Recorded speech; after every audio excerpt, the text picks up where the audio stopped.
the first. This is the rebranding of the Northern Ireland Roast League. Bit long, but we all know the crack. Anybody here been here before? Yeah. Not a lot. Brilliant, fantastic. We didn't want people fucking coming back, right? Bit of house rules. Don't treat this place like a hotel. Sounds right? No heckling, preferably. Please do not. If you are wanting to heckle, just maybe say something. Just don't be loud, because you will get fucked out. 100%, yeah, lovely. Silence is deafening. So basically, essentially what we're going to do, we're going to have a few open mics at the start, then we're going to have a few roast, break in the middle. There's going to be, what is there going to be, Michael? Roast. Fuck me, lad. There's going to be a chicken wing challenge at the break. Yeah. There's going to be a few other wee things. Yeah, it'll all be a good night. Are you buzzing? Brilliant. Folks, we're going to kick off the open mic of the night, and ladies and gentlemen, please welcome to the stage the incredible Bunny Martinez!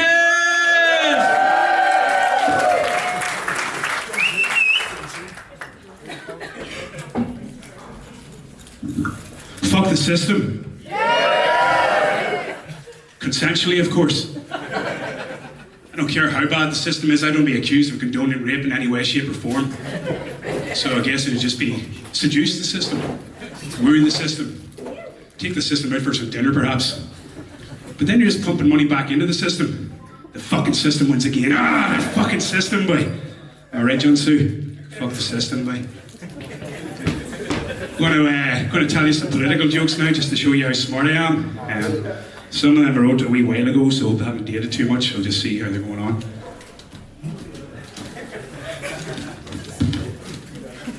What about this George Bush guy?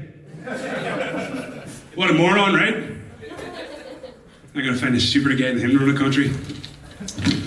Something more topical. Have you seen what's going on in Israel and Palestine right now? Have you seen this in the news? Have you heard about this shit? Bit of a pickle. I haven't seen that many Jews in the Gaza Strip since Paul Gascoigne played for Tottenham Hotspur. Bit of football for you guys.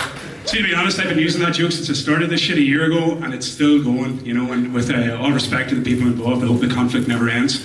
It's a fucking crazy world out there, crazy world. I was reading the other day about a lad in Pakistan, a 12-year-old boy killed himself because his family couldn't afford to buy him a school uniform. He doused himself in diesel and set himself alight. Tragic stuff, horrific. Got me thinking about the inequality in the world, you know. Different forms of shit's going on economically. Made me furious, because I only wish that diesel was cheap enough in this country that I could use it to stick it to my parents, you know what I'm saying? Fucking hell, like. And talk about a nerd killing yourself over a school uniform, god damn. You guys like shit one-liners, because I got a few of those if you want. Yeah, boo, boo, boo, boo. Kind of funny how OnlyFans rhymes with lonely hands. My uncle used to be homophobic, then he got a sex change, now he's just anti-trans.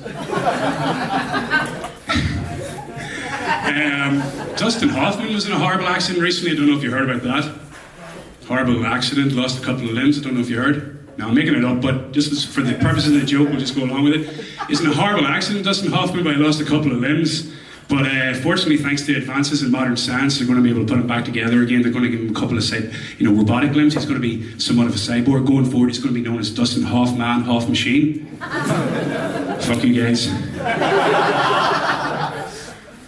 Lads, Home Alone. Home Alone's a fun movie, isn't it? Fun movie when you're a kid. Not so fun when you're a 37-year-old divorced dad sitting in a one-bedroom flat drinking at night, muttering to yourself, "I made my family disappear. I made my family disappear." So lonely. I only wish a couple of men would break into my house. Need the company, but the kid doesn't know how lucky he is. But yeah, the old actually put me out of the familial abode, kicked me out of the house, you know. And it came as somewhat as a shock, you know. It's not the same as when you get broken up with when you're, you know, younger and you can sort of end things well. This is quite acrimonious. So with the result, I had to have the breakup sex on my own. Bit of a bummer. And then, you know, happened a couple of years ago, found out recently now that she's actually gay, which came as somewhat of a surprise. I wish she'd led with that, you know, instead of telling me how much of a piece of shit I was. Thing about it was annoying on a couple of fronts, you know, because it spent the whole time from the breakup being misogynistic. It turns out I should have been homophobic at the same time as well. We can only pray that she's dating a woman who's white, because I just don't have the time or the energy. Also annoying, she wouldn't let me grow a mustache the whole time we were together. Nah, exactly. And it turns out she fucking loves putting her mouth in a hairy lip, you know what I'm saying?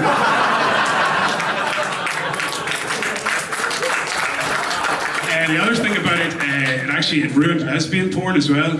Bit of a bummer, because there's nothing that quite kills a boner like being reminded you only get to see your daughter at weekends. Normally, I would prefer crying after I orgasm, not before.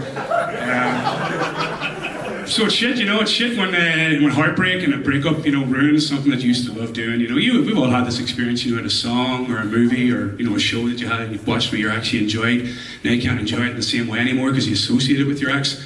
Well, I have that, in the worst possible case because a few months before we broke up, I actually went for a bit of crack. I went to Love Honey. I don't know if you've seen this, guys, online, having a bit of fun. You can get this kit for making a mold of your penis. You can get turned into a dildo for your woman, just for a bit of a laugh, Now, obviously, we've broken up, and every time I look at my penis, I'm like, she could be using that with some woman as we speak. It's completely ruined the enjoyment of my own penis, you know what I mean? I've been cuckolded by my own cock. It's a fucking disaster. So yeah, I'm back on the dating scene. I'm single and very desperately ready to mingle. Been on the apps for the first time. It's just crazy, boy. I know men have been dogs in the past, but these women are getting out of control. Some of these profiles.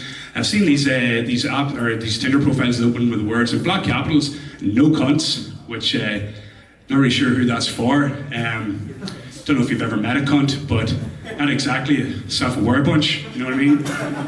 There's no one who's like, oh, she's really hot, but I am a cunt, matter of fact, I think if a cunt knew he was a cunt, he would love nothing more than being a cunt to someone who explicitly requested a lack of cunts.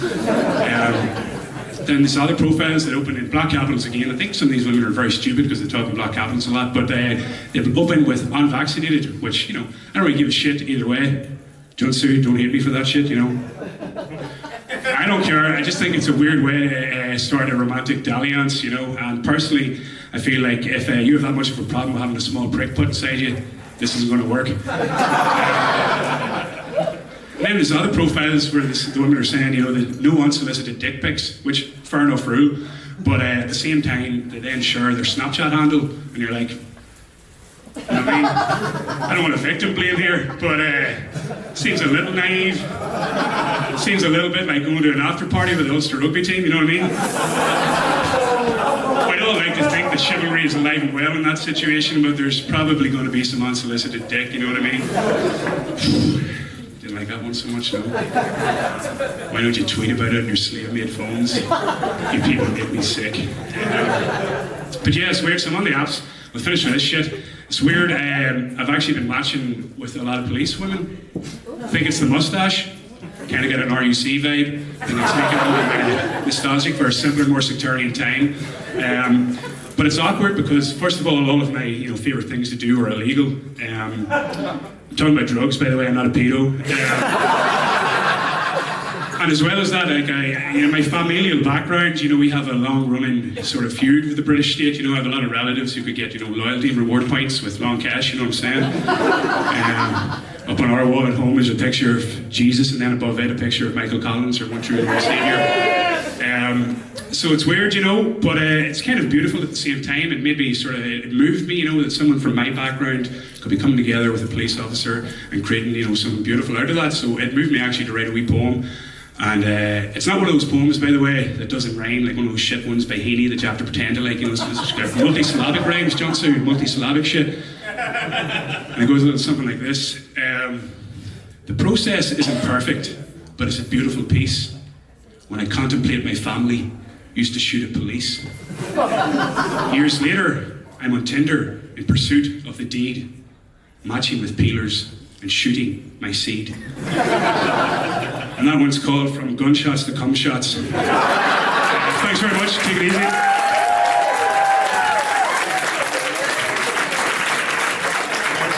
They were supposed to answer questions. There's your ego. Only a couple ones. Right. Oh, it's cracking. Why did your wife divorce you? Well, just gay, it turns out, would maybe be one of the reasons. There's a term for that. TikTok says it's a thing, almond marriage or something. Lavender. I'm an old man. Yeah, that's. Almond lavender, yeah. How long have you been divorced? I gotta complain about something right now. We weren't actually married, you know. You had a child out of wedlock? We had a child out of wedlock, like, I have a bastard. Fucking hell. So I just used for the purpose we were together for like ages, but you know, that's hard to explain. Unreal. Quick way. Okay. Well, alright. And then you just want to know about I just wanted to know about my heartbreak. And nothing about me, maybe? You got 2 applause breaks and you were very, very dirty. Fair play to you. Oh, thank you. Yeah. Is that good? I can tell by these people are weird. Strange people, but... Benny, I know little about you, but I know that you cut down trees for a living. But like, you make Christmas trees in July, don't you? Well, I don't make them in July, really. Yeah, I grow Christmas trees. Also, it's a weird combo, grow Christmas trees and do undertaking. What do you think of that? You do undertaking? Do undertaking, aye. What do you undertake? Obviously dead People. Dead bodies, you know what I'm saying? Hey, motherfuckers out, John Sue, gangster rap, you know what I'm saying? Here, Benny, don't you rap as well? I do, but... Whoa. I haven't in a while. Are you going to do an 8 mile? I can't find it. I want to, obviously. Bro, I only got long ass raps, but I don't know. I'm white. I don't know beats. What do you want to hear, John Sue? I've got a song about my heartbreak, but it's a bit serious, man. Fucking let's do it. Front and center. We're doing this shit. Yeah. We have no beat, like we got some beats. You are the big go ahead. Oh, this one's just serious, but it's not funny, like. Do you want to bring the crowd down with it? No. Half of the crowd's on antidepressants, lad. Like, don't worry about it. Right. Is this like, can I get signed or something if this goes well, mate? Shit, boy. Been a bit since we split. Been trying to get a grip, but I constantly flip. Don't want to I don't need to start again. I'm drunk and I'm nervous, but... Right, fuck this, Larry.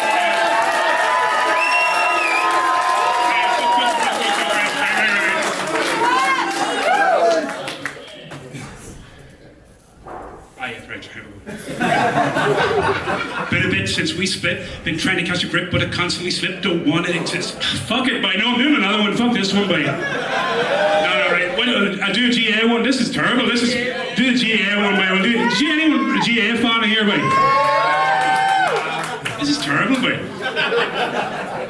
Your rhymes are duller than Dublin, winning 6 in a row. My rhymes are fuller than Mulligan in the sticks of her bow. With McGuigan and Hughes, and they swinging on booze and regaling motherfuckers with the ignorant views. I ain't a fancy fella. You know when you hear me, I'm like Francie Bellia meets Noel O'Leary. Raw as fuck, rocking a farmer tan. Agricultural off the ball, straight up harm a man. Darn it, man, I'm playing dirty. Kung fu kicks for Uncle Pricks like Graham Gertie. And if you try to hurt me, I'm a likely murky with my all-star tongue. Michael Murphy got the smooth delivery like Michael Lester. You abuse the rhythm, so you a Mike molester. Detest these motherfuckers when I kill this scene and cause more ruckus than Hill 16. I'm coming back like Cluxton. They kick some wisdom. I'm a wily old fox like Mickey Linden, and I think inside the box like Ethan Rafferty and like Antrim in the spring. You get beaten savagely. Laugh at these mannequins. I ain't having them. I throw a dummy like a motherfucking cannabis, bottling crackpots with cack thoughts. I'm sweeter than a full back shot straight over the black spot and talk smack lots. Joe Brawley running my mouth, make your heartbeat sound like Martin Slutton. Running from Louth around your house, come on your couch. My thoughts are obscene. I'm off the leash like watching the team. That's a deep cut. Look it up in Myra McCraft. I just want my Sam McGuire, then I retire from rap. But until then, I gotta be in it to win it and get busy winning matches like Jimmy McGuinness. No limit to this kid. I move past you fools fast. My groups clap, my boom bap, my who's classic, the gooch pass. I'm sorry to bruise that. Think my puke raps are too crass, but I like my ladies jiggling. She be quickly packing a huge ass.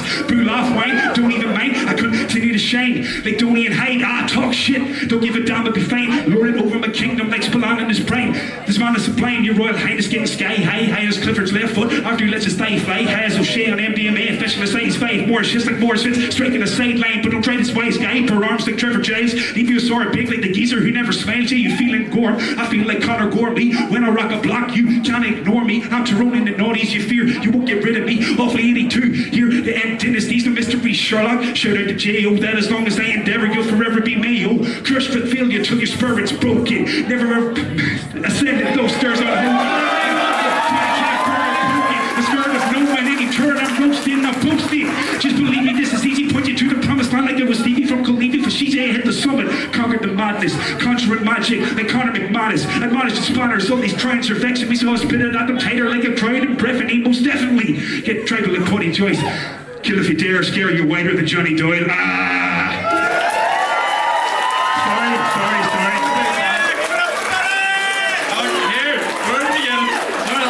I can see why the wife left you. Fair play to you.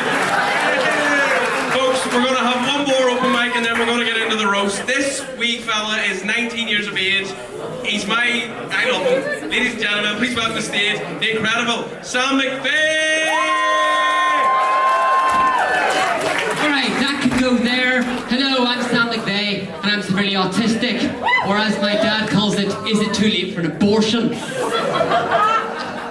That's a new opener, that's fucking great, that went down well. Right, so as I said, I'm severely autistic. But I don't know what type of autism am I? I don't know if I'm Protestant autistic or Catholic autistic, do you know what I mean? So, you know, because I was going through the facts, I was thinking, so, I was born in the Royal Hospital, so Protestant. I grew up in East Belfast, so, yeah, so Protestant. But I am not too sure what I am because now I live in South Belfast. I don't go to church, so I don't know what I am.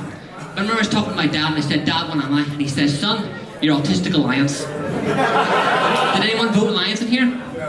Fair enough. I did, by the way. I voted Alliance. Fucking regretted it. Right, so, also, I'm really getting into exit signs recently. You know exit signs? They're on the way out. But I mean like signs in general. I love signs because signs are just because there's a sign in my local special needs school, not the one I go to, the local one. You know that really one with all the really special kids, the one you don't want to go to. Do you know that one? Yeah, I hate that. The really special one. There's a thing that says in that school that says, "Are you neurodivergent, non-speaking, or dyslexic?" Now those three things means you don't talk very fucking often, right? So it says call this number.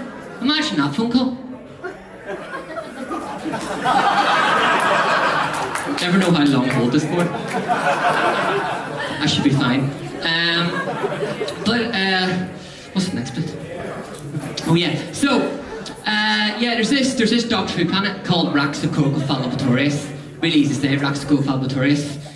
Can you say Raxacocophallopatorius? Fucking nailed it. Wow. Anyway, how do you spell it, you ask? Well, it's spelled Raxazzortzor. And yes, the Z's are silent, by the way. Sorry, I didn't quite like how I wanted it to again. Anyway, what's the deal with airplanes these days? I know stereotypical stand-up comedy, but I do have some interesting things to say. Airplanes are interesting because as an autistic person, I'm scared of them.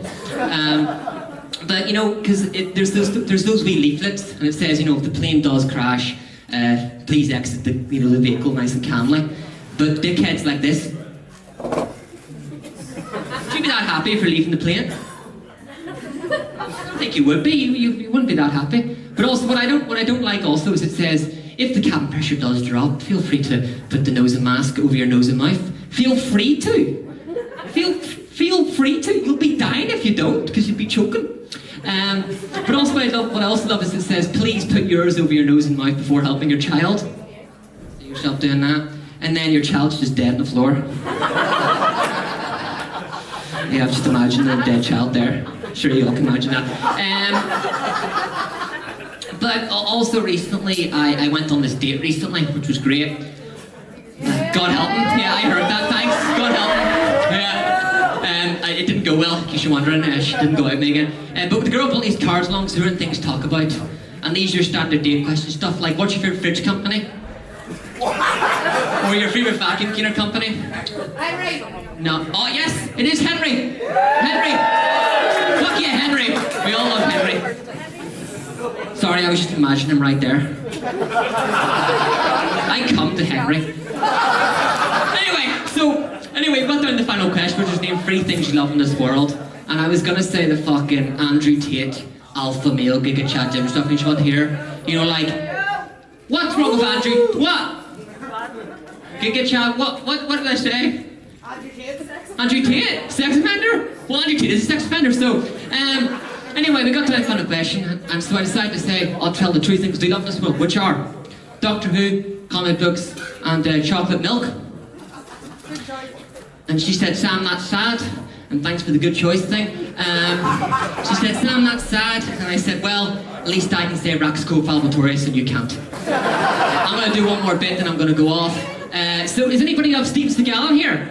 Yeah. Fucking love Steve Seagal. Come on, give a big cheer for Steve Seagal. Yeah, Steve Seagal. Anyway, Steve Seagal is in this movie called Under Siege. Right? Which is basically him walking into buildings in a boat, just going, buildings? I meant rooms in a boat. Well, fuck this bit, I want to do this bit. I only have a few minutes, we're gonna do this bit. So my grandmother got diagnosed with dementia recently. I know, it's so sad. Yeah, she forgot, that's why I tell this joke, she forgets about it. Anyway, so I have to keep making her cups of tea, so she'll go away, she'll come back with no cup of tea. And it's got to the point where I found cups of tea all over different rooms. Can you name a household room? Name a household room. Yeah, find cups of tea there. Name a household room. Find cups of tea there. Household room? Yeah, find one in my grandmother's sex dungeon. That's my favourite one. Yeah, but I remember I was opening the fork drawer, and I found a cup of tea there. And I opened the knife drawer, I found a cup of tea there. That's the same drawer. Does anybody in here keep their forks and knives in separate drawers? Yeah. Just me? That's just me. I'm starting to think I'm autistic.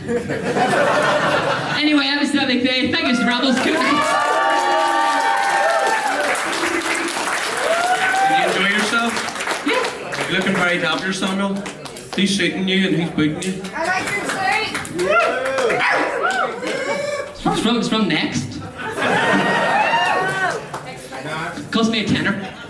You're looking very well, Samuel. And you were on a date? Nah, that's bullshit. I just laugh at the joke. Sam, real quick over here. Sam, I don't know if you know this, right? You were asking earlier if you were Catholic autistic or Protestant autistic. Yeah. I'm a bit of an expert, not fit. Could you spell a word for me, Sam? Could you spell hope? No. No. He's on there. He's from the East. I'm actually from South, actually. I made that up for due to comedy reasons. Oh well, Sam, do you have any...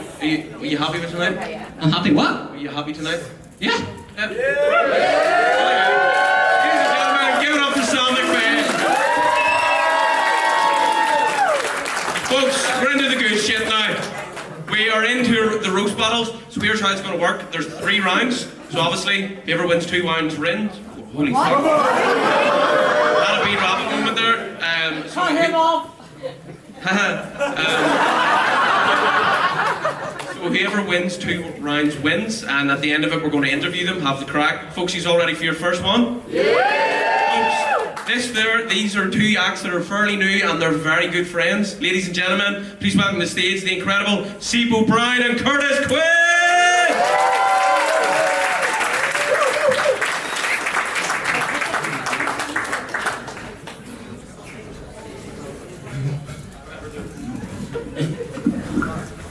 Who would like to go first, sorry? Do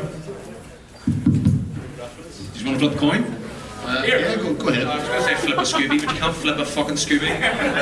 Hey Siri, flip a coin.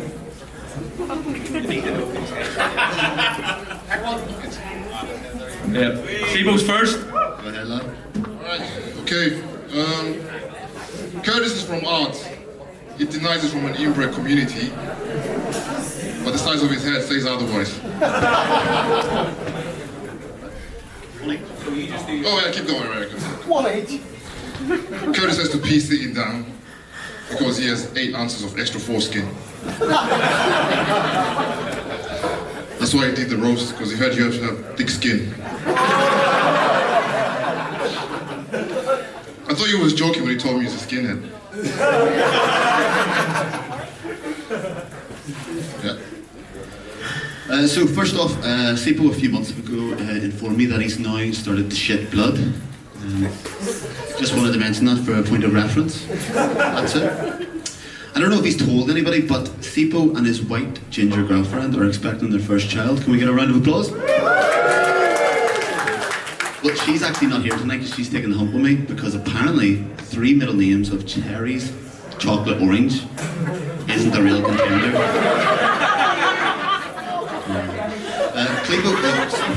Sipo claims to have a big dick. It's actually all a lie. He's white from the waist down. And Sipo looks like a before photo for a Turkish dental plan. Is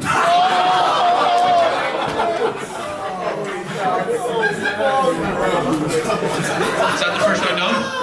Yeah. Folks, who thinks that Zebo won? Big cheer. And who, if you spot Curtis won?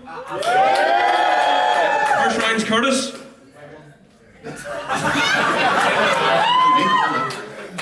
So Sipo's fashion sense is non-existent, just like his hairline. And roses are red. No, actually, that's Sipo's arsehole as he bleeds blood now. So Sipo and I, we used to work together until Sipo flipped his van into a field, killing 3 sheep and a sheepdog in the process. I guess it's true. White men can't jump, black men can't drive vans.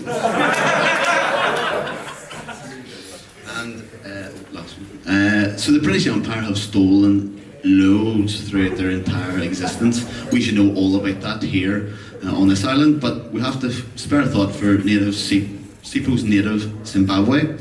They stole gold, oil, coal. The bastards even stole his hairline. Thank you, Curtis. We're presenting the news here.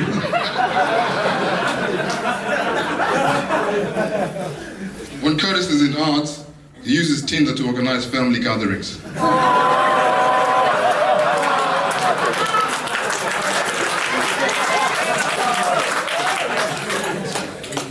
By the way, Curtis is also a pervert.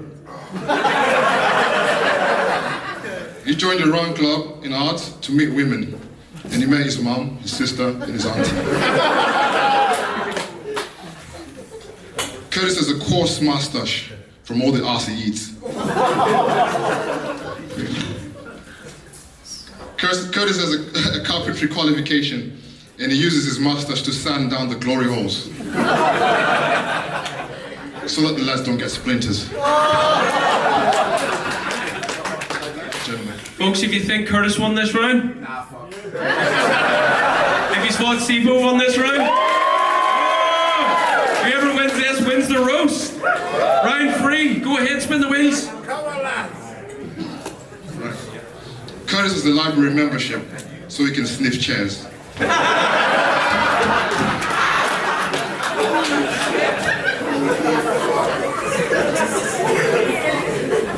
All jokes aside, Curtis is a great guy. When he goes on dates, he roofies himself before the girl. Call him Bill Cosby. Curtis looks like the first guy who put a mirror at the end of a stick to look up girls' dresses. Curtis installed a tent on his bedroom window so he can spy on his neighbor's bathroom. He calls it incognito window. So I wasn't pro-Irish until I heard Sipo's accent. Now I'm full on Brits out. So when me and Sipo go out in the pool, I have to say I feel sorry for him. You know, thank fuck he has that huge cock stereotype, but his game's as weak as his hairline. Yeah. So I'll never forget the first time we met, but I'll keep trying. I can picture it now. Let's set the scene. So there's an instrumental version of Yellow by Coldplay, just softly playing, and all you can hear over that is the Robbie Williams voiceover. For just £2 a month, you can sponsor him. Now the fucker's here on stage taking the piss out of me. And last but not, I don't know if is this too rough? Eeny, meeny, miny, mo. Your face looks like my big toe. You thought I was going to say something racist. You racist bastard.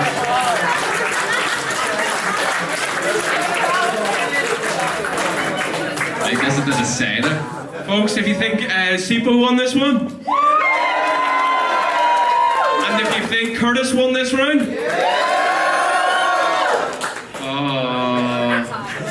we'll have to do it again. Aye, we're gonna have to do it again. If you think Sifu won, make some noise.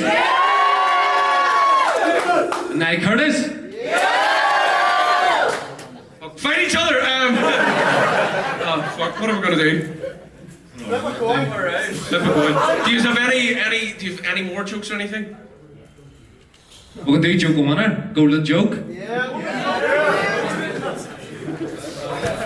Do you have any more sequels? Okay, if you don't.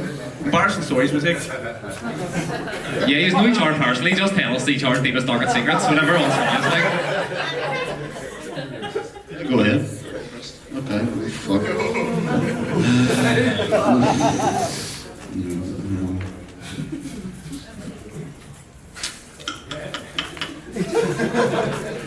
What about that weather then, eh? So Christmas was pretty good for me. I got clothes, I got jewellery, got some nice aftershave, and a bike. Sipo, on the other hand, got for Christmas my bike.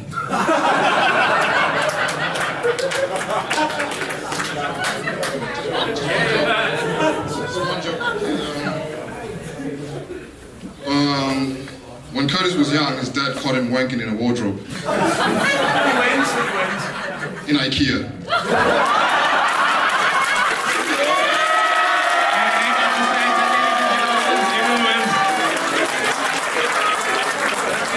Fucking hell.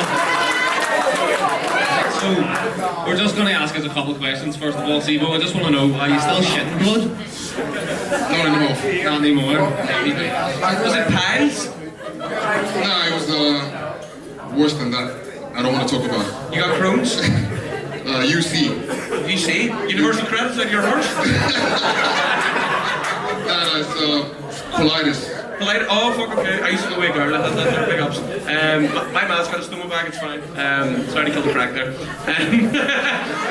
That's mad. Curtis, how big is your foreskin? I have no cock, it's all foreskin. Are you the girth master? I wish. You wish? I wish, yeah.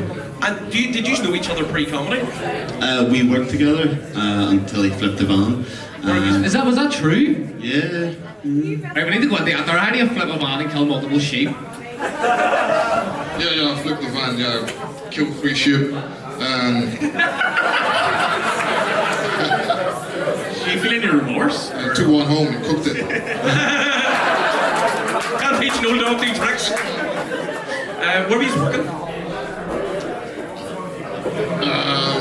It's an oxygen company.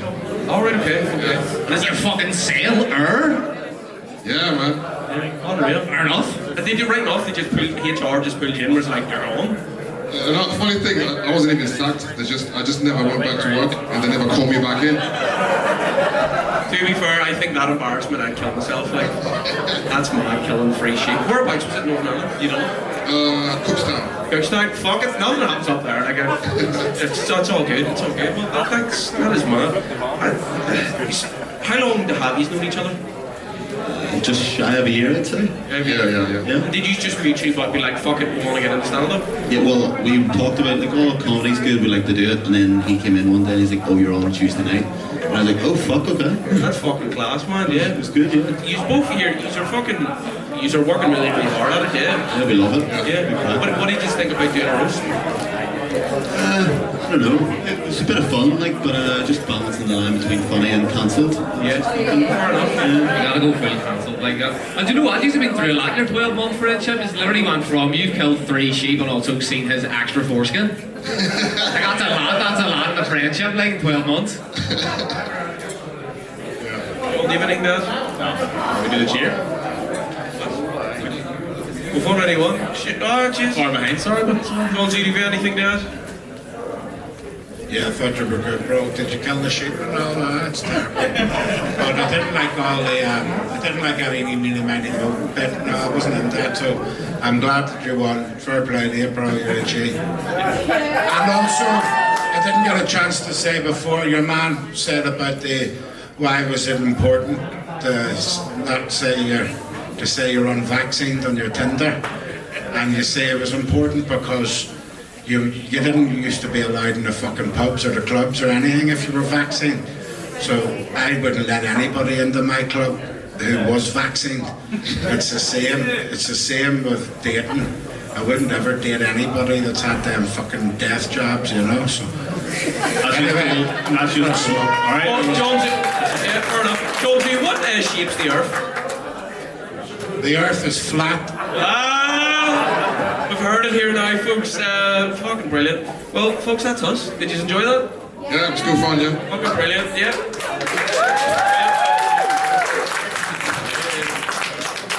Folks, we're going to have one more wee roast, and then we're going to have a break, and then we're going to have a chicken wing challenge. Does that sound good? Yeah! Hell fucking yeah. Yeah, are you ready for your next roast battle? Give me some noise! Coming up next, we've got Craig Brown, and then we've also got Conor Ryan. Make yourselves down this stage, lads.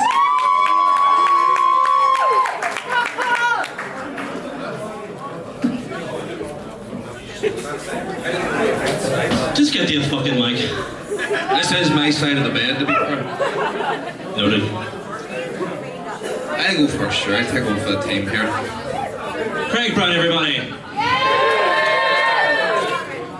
So, listen, just before we get into the thick of it, right? I do want to make a deal.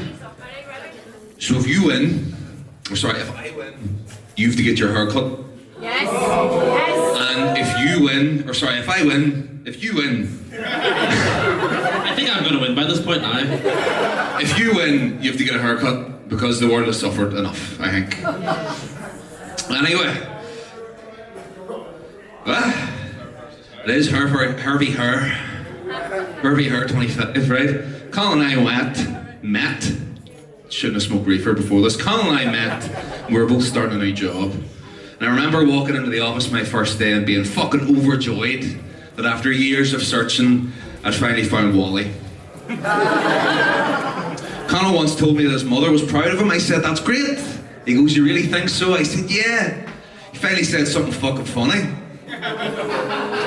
Connor's a very needy friend. I met him the other day for food, and on my way, he sends me a text going, where are you, bitch? And then I arrive on time and I had to wait 5 minutes for the fucker because he wasn't finished work, wanker. I think that's, oh yeah, just know that's how Conor Rhymes treats his friends, and I think exposure of behaviour is the greatest roast of all. That's all I got for round one. Thank you very much.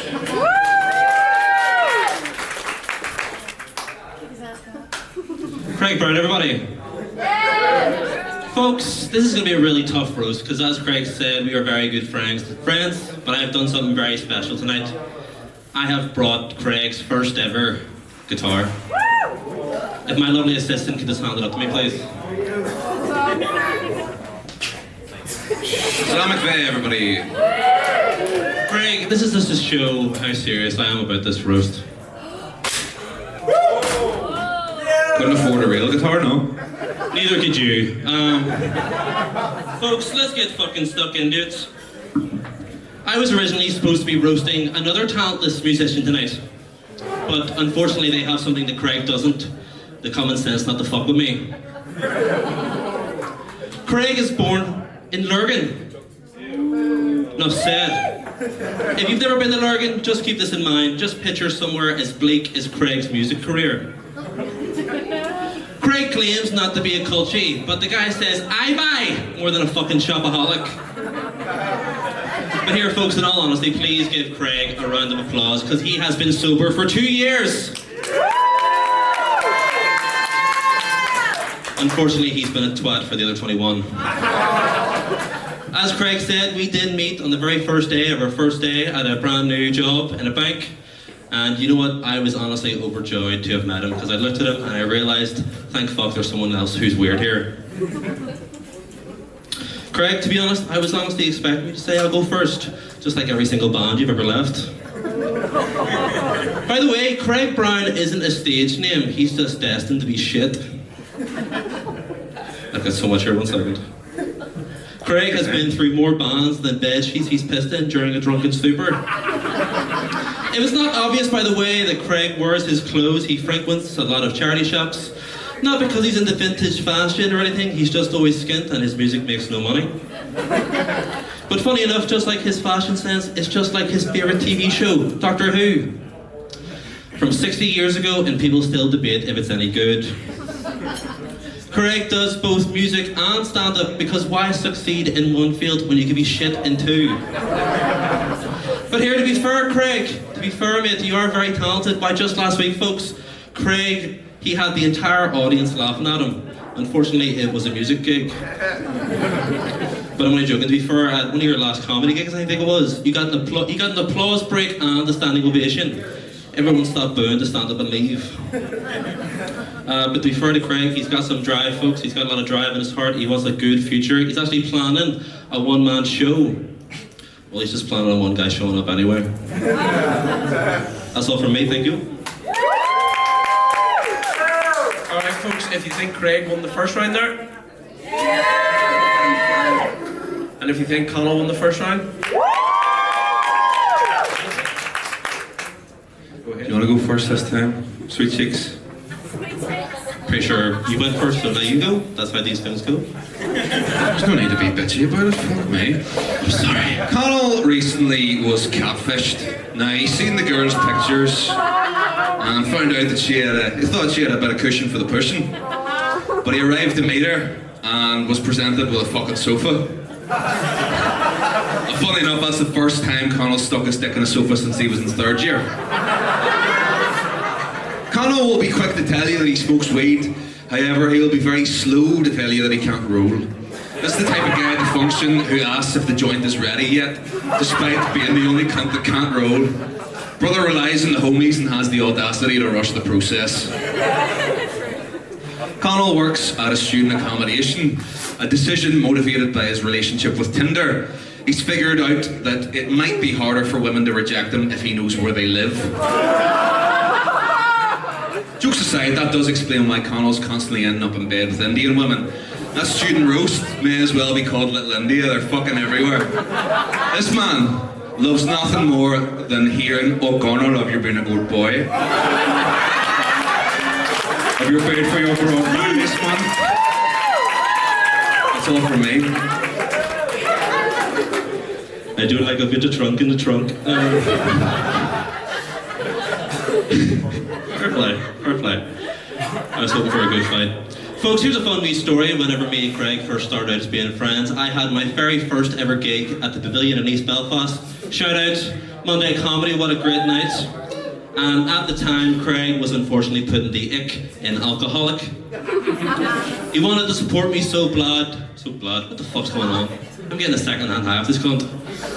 He wanted to support me so badly that he actually tried to walk on stage to cheer me on. Problem was, folks, halfway up there he realised everyone could see him and that I wasn't on stage yet. But that's not the worst part, folks. I had to drag him out of there, drop him off at a bus station while he did nothing but give me Lurgan gibberish. And later that night, folks, literally an hour later, I found Craig at the same bus stop, still shit-faced. But here's the icing on top. As I went over to help him out, what do you think appeared? This creepy-ass guy in a fucking Corsa, obviously, and he offered Craig a drive home. And I was stuck with a moral conundrum. Do I let this creepy bastard sex traffic Craig, or do I bring it back home to my house? What would you have done? But here's the thing, I did the responsible thing. I flipped a coin. But that's not the worst part, folks. I brought him back over to the Pavilion, I sat him down. All my mates there were waiting for a taxi to show up. And then my dear friend, she says to me, "Conall, can you hear rain?" But there were no rain clouds because they were in Craig's trousers. So after all this, you can understand why I found it surprising that Craig actually has a girlfriend. Wow, I know. But you know what they say, opposites attract, because his girlfriend's lovely, intelligent, and talented. Craig's girlfriend is so fucking nice, I genuinely thought she was his Alcoholics Anonymous sponsor. And guys, if you're ever curious, does Craig's carpet match his drapes? Just ask his girlfriend, after she's finished coughing up a hairball, of course. But to be fair, your girlfriend's lovely, mate. And she's here tonight, folks! Is what Craig wishes he could say. Thank you. That's me, buddy. Folks, if you think Craig won that round? And if you think Conall won that round? Think Craig won? Yep. That's the three, big dog. That's one, folks. I'm going first then, yeah? Right. Yes, just like every other round, yes. Just had to check. Just in case something had changed and you hadn't notified me or not. So Conall hasn't been in a serious relationship for 3 years. Meant to laugh. Now it's very sad because this has direct causation to the fact that women are feeling less and less safe. with Connell on the dating scene. So I think we should deport Connell Rhymes back to Mushroom Kingdom, where he fucking came from. It is ironic. It's kind of bizarre to me that a student accommodation would hire Rolf Harris stunt double. Said earlier that Connell was into Indian women. He's also into getting pegged. So that even when he's had a non-Indian dinner date, he can still wake up the next day and feel like his asshole's burning. Connell Rhymes looks a bit like Bob Ross. If Bob Ross lost the kids in the divorce and evolved into a life of crippling depression and low hygiene standards. I'm going to finish on this, folks. I was going to write a song, but I didn't have time because my life is a shambles. But I decided to write a wee poem. Roses are red, violets are... Fucking look at me when I'm speaking to you. Sorry, babes. Roses are red, violets are blue. Fuck up. I wish I never fucking met you.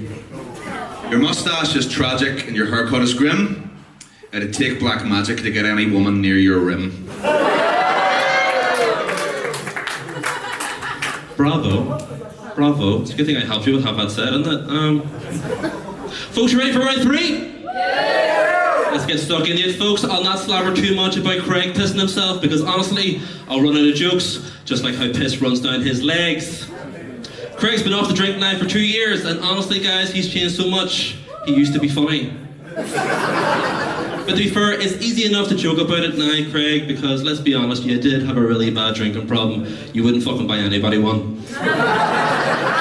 To help Craig ignore his urges and stop being such a fucking loser, I tried to get him into gaming. I introduced him to Minecraft. You know what Minecraft is, yeah? He was fucking buzzing for it until he found out it was about getting blocks, not getting blocked. Craig, I always found it funny, mate, that you tried to live the rock star lifestyle, you know, drinking, drugs, women, but someone should have told you you need to be famous first. Craig's music career started humbly. He practiced his metal screams by throwing tantrums every time his parents forced him to get a haircut. The only thing longer than Craig's hair is how long we've all been waiting for you to drop a decent song. Which is really unfortunate because every time Craig writes a bad song, another hair grows on his head to compensate for the lack of talent. Craig, if you sucked as much dick as much as you suck at stand-up, you'd have a lot more gigs. Craig was sadly kicked out of his last band. It was called Blurred Reality, which honestly makes a lot of sense, mate, because you live in one, thinking you're dressing well, your music's good. But here, funny enough, it must have felt really nostalgic getting kicked out, just like how your parents did. But here, I know it's fucked up, isn't it? But hey, it's funny, isn't it now? Because you're in a band called Cursed Son, which is the same nickname your parents gave you. Folks, Craig likes to think of himself as a tortured artist, but in reality, his music just tortures all of us. But here, guys, speaking of music, did anybody listen to Craig's new single? Not surprised. But folks, I'll leave you with this. This has been really hard making fun of Craig, but it's also been really fun because, let's be honest, Craig, you're a fucking weirdo, you dress weird, your hair looks like shit, you're an absolute substance addict, but guess what, mate? So am I. Thank you very much. Folks, if you think Craig won that round, and if you think Connell won that round, 4-1, brilliant. Pay the man. And then he just question, that's not really his guitar, is it? I may be an asshole, but I'm not. You would have made 60 quid out of that in CEX, lad. True. I'm not even gonna lie, I practiced with another one earlier and it fucking shattered into a million pieces, so this is just pathetic. Why did you not just keep the old one? Because I wasn't gonna be able to break it again, you dick. So, right, wait, so does that mean you have to cut all your hair off now? No. Wait, no, because you beat the fucking band, it's on video now, like it was her versus her, you said it was her versus her. Were you paying attention? Yeah. Are you sure? Nah, but it's on video, we can run it back, like. So if I win, he has to cut his hair. If he wins, he has to cut his hair. It was one of them jokes. It was a joke. I think you have to shave your head. Well, see, we didn't shake on it because it was a joke. Well, Connell, you say you get catfish, does that happen? To be honest, it was the first time. It was honestly the first time it ever happened. I find that hard to believe. Like, you look like a Republican Napoleon Dynamite. Donald, what was the name? Of the girl? Yeah. Her name was Katie. Donald! Stop. I've been told to cease. She's in the audience tonight. Do you know what I mean? And what happened? Like, just wasn't what it was in the tin, or? Dude, it's honestly, he said it best. I was expecting the fucking cushion for pushing and I walked into a fucking beanbag. How long does that even mean? How long were you chatting to her for? Like 2 weeks. That's long enough. Too long. 2 weeks. To be honest, I will be honest, I don't give a fuck about junk in the trunk. She just looked fucking 40 in person, so. She was with like a skip that you get at the fucking landfill. I don't have anything written now, so anything I say from here on is probably shit. Okay, I didn't write you many jokes. Good to see that misogyny's in the OES Centre. Yay! It's fantastic. We'll be start getting paid this year. Did you right enough jump up on the stage in the PAV when you were blocked? And did you piss yourself? Well, Connell tells me for about a year straight, near enough every time I got blocked, I pissed myself. So it was one of the reasons. My dad used to beat me like when he was blocked, like so. So I had no kids, otherwise probably. Yeah. Fair enough. Do you like pissing yourself when you're drunk? Well, I don't drink anymore, so you tell me. Do you like pissing yourself when you're sober? I don't mind it. On occasion. Did you actually work together as well? We did. We started the same day. In a call centre? In a call centre. I worked in one that would turn you to the drink, to be fair. Yeah. I was already on the drink, just made it worse. Yeah.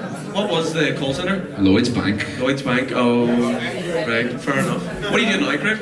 I work in the civil service. Are you a UC man or are you a child maintenance man? Child maintenance. Child maintenance? Yeah, represent fucking half of CMS is here, nice one. It's a depressing job though, boy. Yeah. Have you, because I know a lot of fellas that have rang footballers from England. My mate rang Akinfenwa and he put the phone down, dude. I don't know who that is, like. Exactly, don't worry about it. Have you ever rang anyone famous or any mad? No, just people that. Yeah. Alright. Just myself. Okay. Yeah, I'm famous, Connell. Right. How did you find doing the roasts, both of you? Yeah, it was dead on. It was dead on. Yeah, it's good. I wish I had more material, but it's fine. Lice and tatters, really. So I think the biggest challenge was obviously because I was supposed to be roasting somebody else's. Who are you supposed to be roasting? Should have said. Oh, is there beef? Yeah. Apparently there was because he dropped out. So. Smell. What happened? No idea. I don't know. Just lapped it, really. He just lapped it like, oh, that's pretty much it. All Ross is coming for souls. That's it. yeah, undefeated Pretty champion picture. so far, I think. Pardon? You're an undefeated champion so far. I think I am. That's 3 for 3 now, folks. I've won 3 of these fuckers. Roast King of Belfast, folks. Well, that's brilliant. What made you get sober? There was like a moment. Do you know, there's something about whenever your girlfriend leaves you and you get kicked out of a band and your granny tells you need to quit drinking and you keep pissing yourself, it makes you think, fuck, maybe I should stop doing this. You're 2 years off the drink now? 2 years, Oh, big round of applause. Are you pally sober though? You're just yeah. Fucking I'm class. stoned as we speak. Class. Unreal. Well, that's brilliant. Yeah. That's brilliant. Folks, anything, Dad? That was fucking spicy, lads. Well done. That was great, lads. Jones, you anything, Dad? That's a new one, but I'm going to take that. Thank you very I much. haven't thought of that. Jesus Christ. That's unreal. Well, folks, we're going to have a quick wee break and then we'll be back. Here's folks to you. Have a great night, folks. Folks, we're back. Thank you. Did we have a good break? Fucking brilliant. You're all alright and sitting down. Fantastic. Right, well, that's the next thing that we're going to do is we got fucked up. We're going to do a winging challenge on behalf of our lovely sponsors, Winging. We'll make some noise for Winging in the building. Give me a yeah!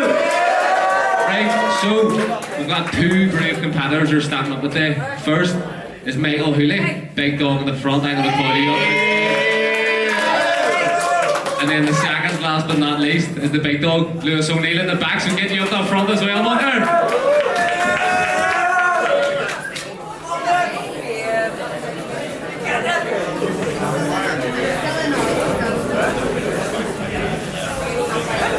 Right as well. We're gonna have to do some fucking. Sign the contract. Gonna have to do some legals here. By the way, lads, sign a wee waiver. Just in case this fucking chuckle on and die. It's not our fault, it's your fault. There you go, lads. what actually is this wing challenge? So basically, you're both going to be given 6 wings apiece, and you're going to have to race to see who completes it first. We've got some wing adventures here for the winner. How many rounds is there? Just the one. Just the one. We're just going to see how many is going to fucking fire down their gullets and how quickly is going to fucking do it. The twist is actually that all of the wings are laced with LSD. They're all tripping. They're all fucking tripping. On for sure.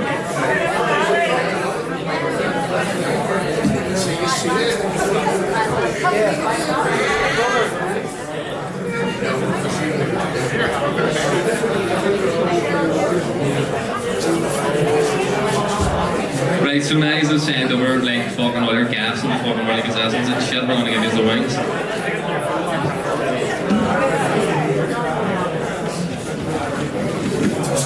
Folks, a bit of suspense here for fuck's sake.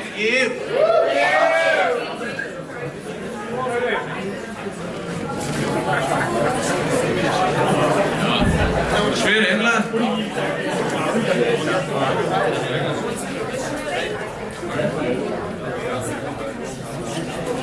Are we going to do a countdown or what are we going to do? Yeah. Swing it. Come here, you're getting the food trials funny. That's what you are.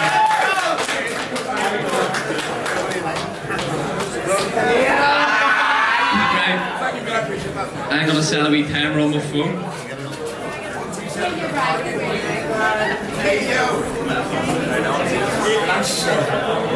Right, are we ready, ladies and gentlemen? Right. Right, it's getting serious. Always take the watch off. Ready? So, 3, 2, 1, wing it!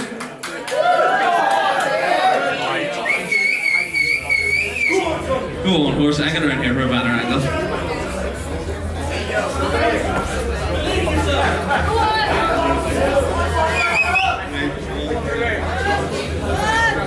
Right, Lewis has already finished one.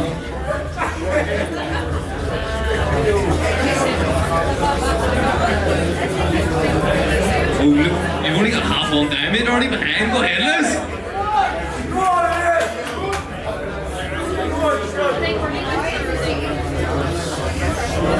They're fucking wolfing them down, but.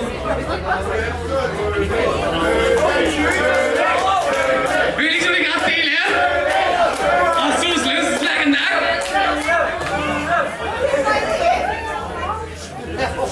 They're homeless, you mad bastard.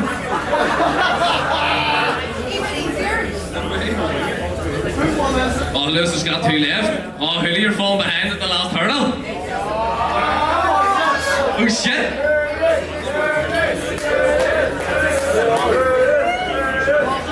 Go on, Lewis. Oh, he just did hold down. Go, go. Go on. You some friendly cunt. The last one, go ahead.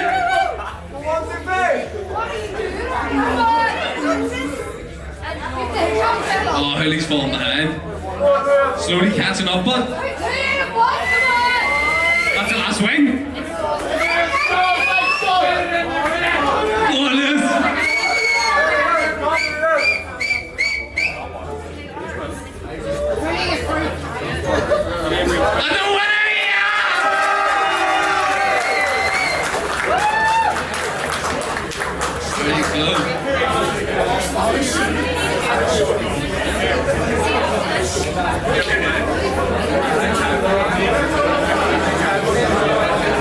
By the way, lads, that was under 2 minutes. That was 1 minute and 58. He at them wings in, just letting you know.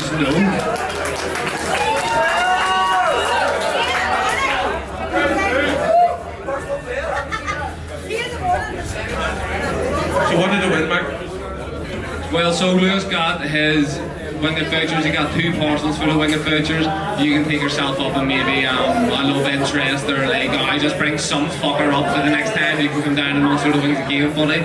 I'm not gonna lie to you, he fully ate them like a fucking, like a Japanese lady at a khaki party. Just Yeah, he swallowed, yeah. Right, so I've just heard from the two lads here that they want to have a race through a glass of whiskey as well. So we're just going to do that for the absolute fucking banter, so we like to keep things fun and loose.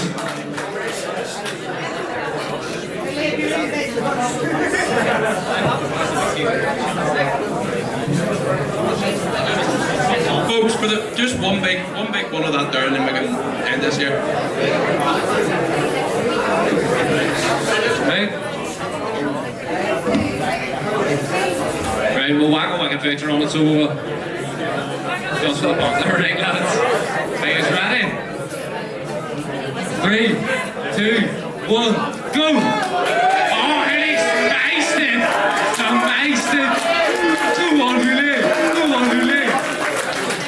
There you are. There's a wicked picture as well. Pick someone! Pick someone!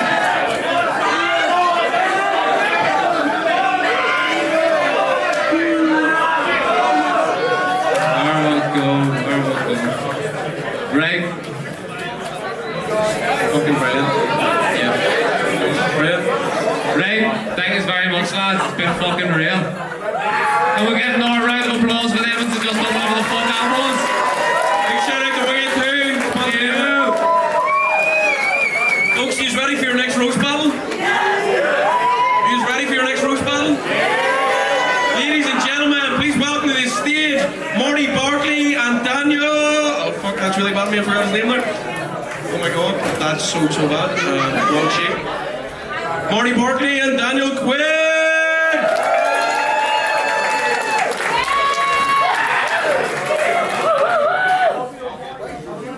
Any preference on who goes first? Anyone want to go first? There we go. Hello? Hey, what's happening, brothers? Alright, let's see. Now I can stand up here and take easy shots at Daniel. Like he's fat and he's ginger and he's gay. But to be honest with you, he's not gay. Daniel's so ginger and wide that if you looked at him from a bird's eye view, you would think you were looking at the LA forest fires. Daniel's so fat, then anytime he tries to raid his missus, Tom Cruise walks in because he thinks he's on the set of Mission Impossible. Daniel's so fat that anytime he bends down to tie his shoelaces, he has to book 2 weeks off work. Daniel's so fat that anytime he walks into a Mexican restaurant, they say, Dios mío, it's el hombre! Daniel's so fat that they named a new illness after him, Type 3 diabetes. In the film Shrek 2, Shrek drinks a magic potion which turns him into a handsome man. And Daniel looks like Shrek before he drank the potion. It's a roast! When I first got asked if I wanted to roast Daniel, I said, sure, I've always wanted to roast a pig.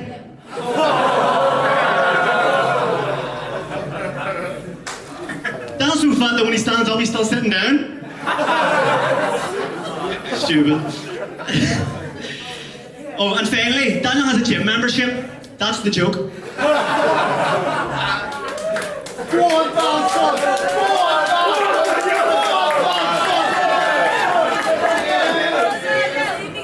Alright, yeah, folks. My name's Daniel Quinn, but tonight you can call me Daniel Day-Lewis. Because there will be blood. Let's fucking go, bro. I've known this cunt for 25 years of my life.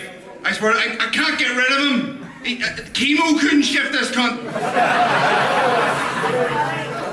Here we go, right. Marty's a vegan. Boom, roasted.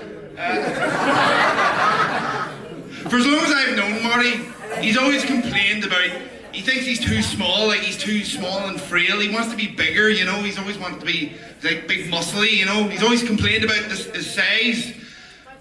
And then he decides to become a vegan. You made your bed, dickhead, fucking lying in it. Scrawny bitch.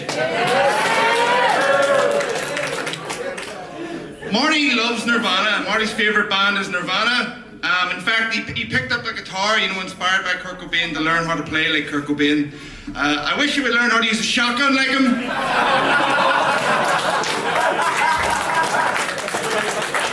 Kill yourself. Marty is a self-proclaimed empath. He's an empath. He feels people's emotions like as if they're his own. After every stand-up set he does, he feels the crowd and he's like, I feel disappointed and awkward. I've known Marty, I've known this cunt since primary 3. We met each other in primary 3 and in primary school, and one time in primary 3, our teacher, Miss Carey, for punishment if you're misbehaving, she would put you into the storeroom closet. This is not a joke, this is before like political correctness and shit. So one day Marty was misbehaving and Miss Carey put him in the storeroom closet and we all forgot about him. And we went to lunch and went about the rest of our school day. 25 years, he's still just as fucking forgettable. And we're waiting on him to come out of the closet. Let's go.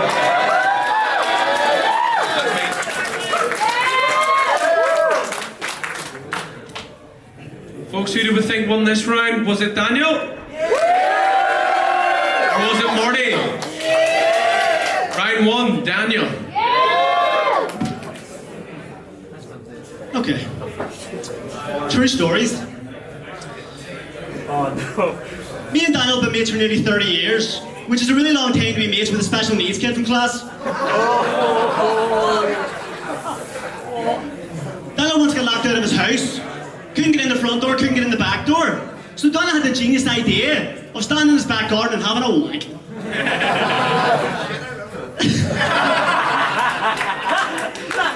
Couldn't get into the house that day, but he did get into the community watch list. Daniel's such a drunken mess that we went to Amsterdam for my birthday, and on the first night he pissed the bed. When I woke up and saw him hanging his sheets out the window, I thought to myself, thank fuck I'm on the top bunk. He also recently pissed his girlfriend's bed and on his brother's sofa. Daniel, you're 35, stop fucking pissing yourself. Daniel once tried to run away from a picture after it was taken. Donegal is a beautiful place, or at least it was until Daniel got there. One day me and Daniel and the lads went camping in Donegal, and Daniel got so drunk and hungover that he had to have a shit on the beach. When I went to check on him to see if he was okay, I discovered him naked, looking like a Sasquatch, with shit-covered baby wipes floating around on the breeze. Safe to say that was the only time I've ever seen Donegal looking shitty. And finally, Daniel once found a porn magazine on the toilet floor of a McDonald's, which he then brought home. And I thought to myself, why would you bring that home, Daniel? Then I realised it combined his two favourite things, food and wanking.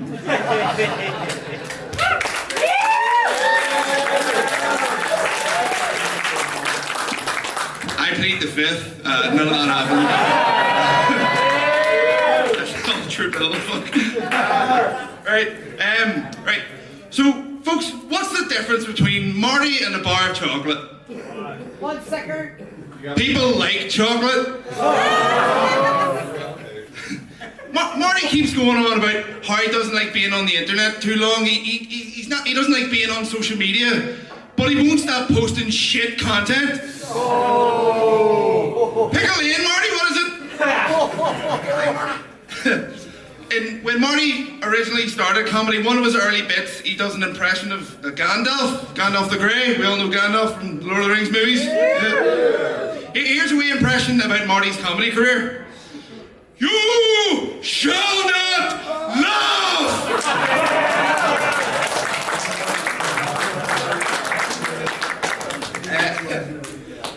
Marty has an amazing nine-year-old daughter. Amazing nine. What the fuck is funny about that? And Peter in the corner. What the fuck? No. You have an amazing 9-year-old daughter. Just an absolute credit to you, mate. I have to say. She's so funny. She must have her mother's sense of humour. Marty's never had a full-time job in his life. His daughter will probably have a full-time job before him. Probably on OnlyFans. because of her absent father. Only fans in the corner, love it. Like and subscribe. Marty's always been work shy. He's always been work shy. I don't know what he's more shy around actually. Work, women, or paying his child support. He has no idea how to talk to women. He has no idea. On several occasions, Marty has turned to me and he's like, "Here, mate, this your woman here is like looking at me. I think she might like me, mate. Do you think she likes me?" And I'm like, "Fuck, for the last time, mate, yes, it's your man." She'd be like, "I'm in here, mate." Marty's best chat-up line is, "Here, can I have a kiss?" 99% of the time, it fails every time. It usually, after he tries it on, the girl usually gets up and goes to the bar and asks the staff, "Is Angela working tonight?" Angela? If you know, you know. Call it, right, Judy. Thanks, folks. Folks, if you think Martin won that round, and if you think Daniel won that round, we've got a declared winner. Do you want to go for round 3? Fuck yeah! Winner takes all.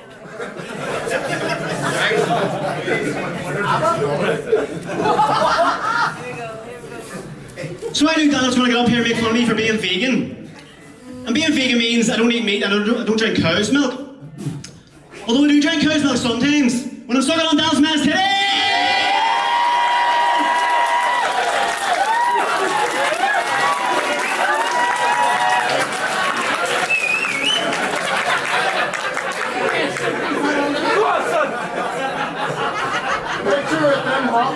Actually, your man's a cow. Daniel's family are a weird bunch.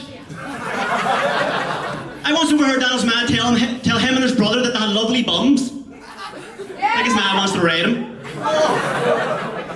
Daniel's man once recorded his 2 dogs having sex, saved the tape, and labelled it "Mo and Lisa making love." And we used to use that camcorder to make funny videos. So anytime you watched it back, it was funny video, and then just 2 dogs bucking. Dan's brother once broke into his own house, stole money from a choker box so he could buy sweets in the shop. I guess fatness runs in his family. Dan's favourite cousin Dean 100% bucks old grannies. That's just a true story. And finally, Daniel's granny was in the riot because all the men in his family are pussies.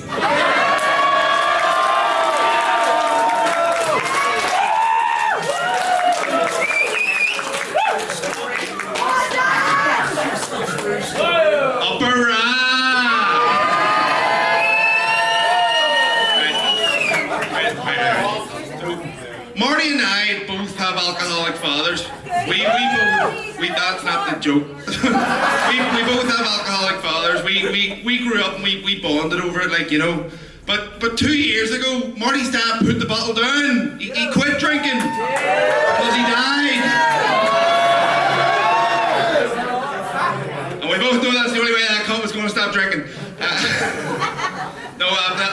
think I speak for everybody, mate, that you know, I think that we really wish that you would follow in your father's footsteps and fuck off and die. Yeah, that was too harsh. Speaking of Marty's family are big weird cunts as well, like my own. If you think Marty's a scumbag, you should see his family. Full of alcoholics, drug addicts, sexual deviants, and that's just his daughter. Marty comes from a big family, and they're all as common as muck. If they were on Jeremy Kyle, it would take about 3 series to get through all the cunts. I can imagine Marty's man sitting there going like, "Oh, Jesus Christ, I know that they're alcoholics and they're drug addicts, but it's Marty's stand-up comedy career that brings the most shame, you know, Jesus Christ." Marty once told me that he feels that his family don't support his comedy career, which is weird because they love my stuff. But can you blame them? Right, so a few fun facts about Marty. He rents a gaff that is under somebody else's name. He drives a pip car that's also in somebody else's name. He's on the dole, he still only works part-time on cash. On Chinese deliveries. He tried to trap his ex by getting her pregnant, didn't work. He wears his daughter's hand-me-down clothes. His hairline is making its way backstage. Mate, you're a real inspiration of what not to be. Try and be at least below average. But right, so what I said earlier about Marty's dad, it wasn't the alcoholism that killed him. He watched Marty stand-up comedy. He died from cringe.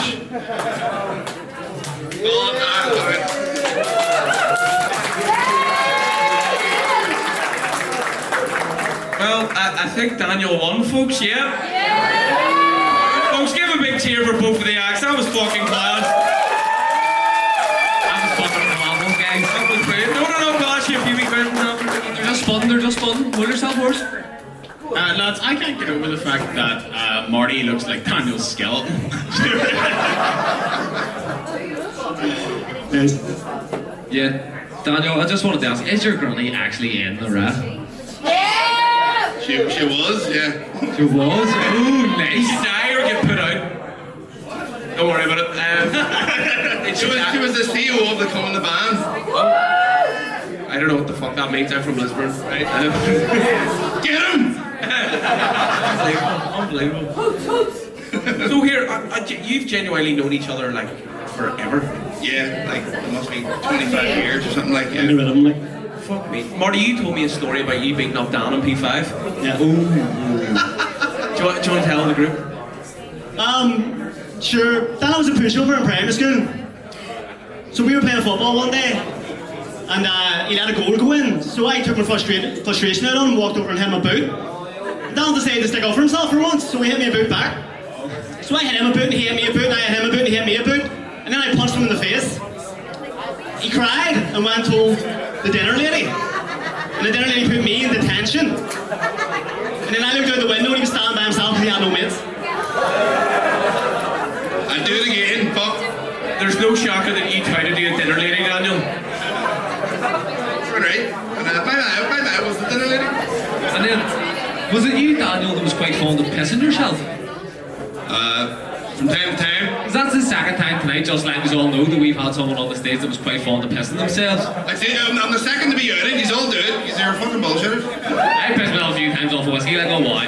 Alright, lad. We've all been there, I think we can all agree on that one. Marty, do you remember, you know the way you're a fleazy cunt, as he said? Do you remember you near killed us driving back from Letterkenny? Yeah. Do you want to tell people what happened?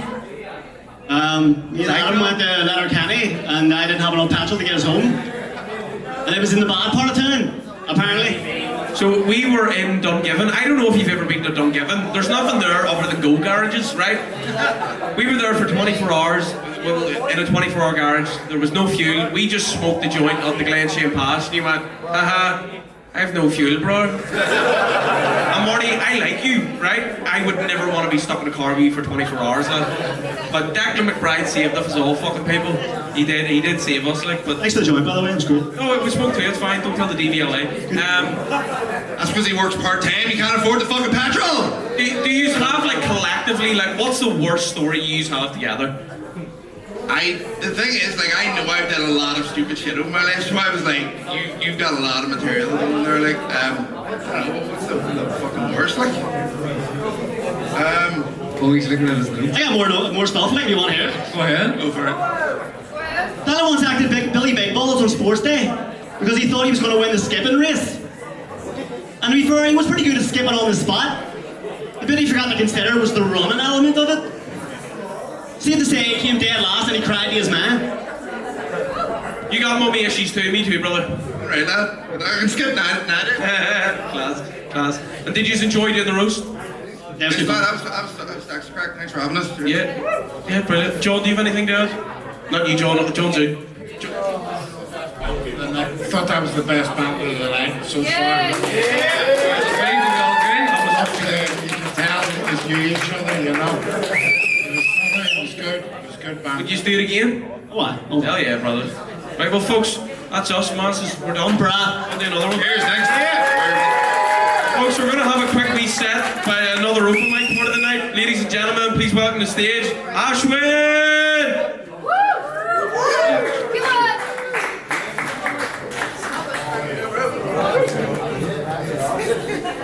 We'll get up for Abhishek!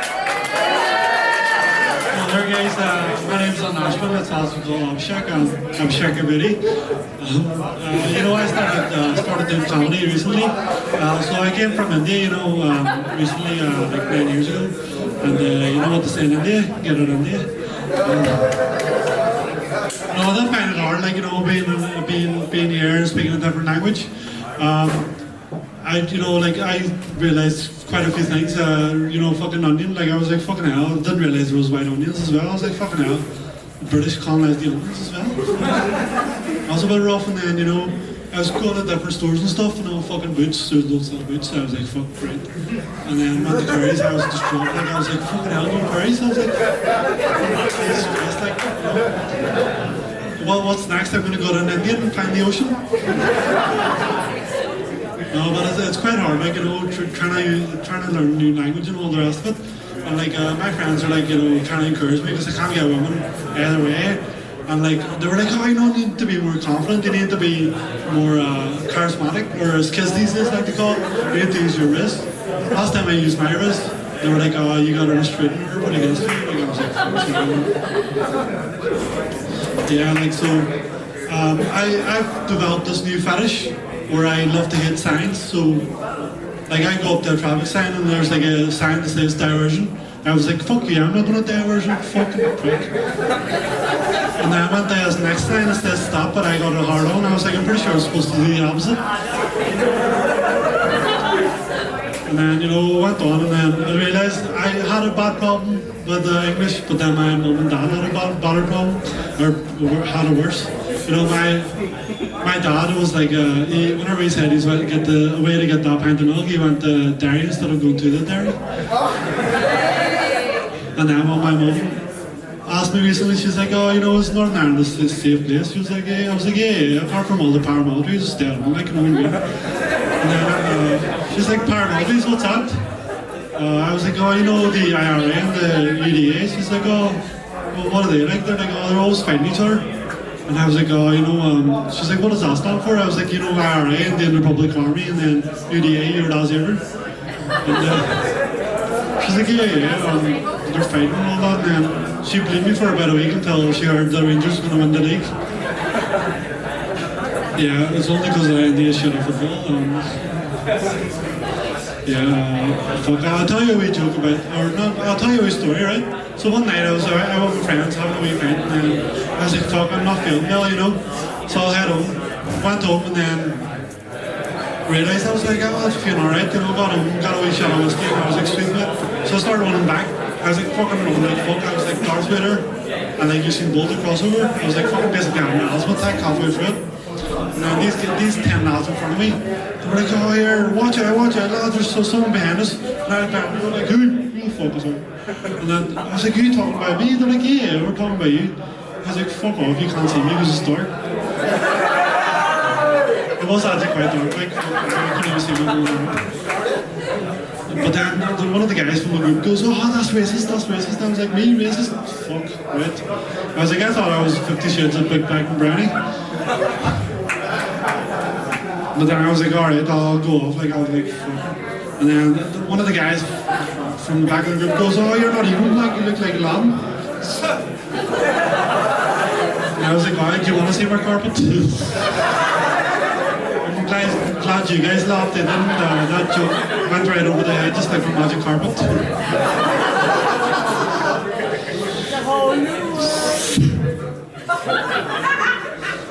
Yeah, I heard the prices of potato crisp were going to go down. Because last time I was listening to the radio, they were looking to hire more peelers. That's why, you know the Chris Tato, that's why he needs a phone in case onion rings. Ladies and gentlemen, give it up for Abhishek! Yeah!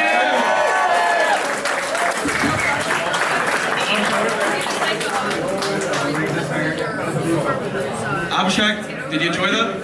It was good crackling. Good crackling. I need to ask you a question. Why are you so specked out? I'm gonna speak English, mate. No, speaking. Yeah, fair enough. Yeah. How long? Like, have you always lived over here? Yeah, it's been like 16 years, yeah. 16 years? Yeah. As I suspect that he's been converted already. Speckism.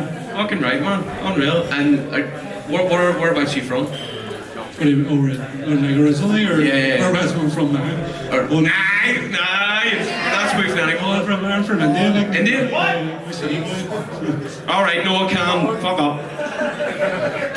Whereabouts in India from? New Delhi. New Delhi? Yeah. Oh, fair enough, fair enough. And what do you do? Oh, I'm an accountant. Accountant? Working hard? Fuck yeah, man. Very typical, like. You enjoying stand-up? That's good, like, yeah. Fucking right, man. No, I love to stand up for myself. I was like, fucking, can I do stand-up comedy because I'm not in a wheelchair? I was like, yeah. Alright. Fair enough. Abhishek, have a brilliant night. Great to see you again, sir.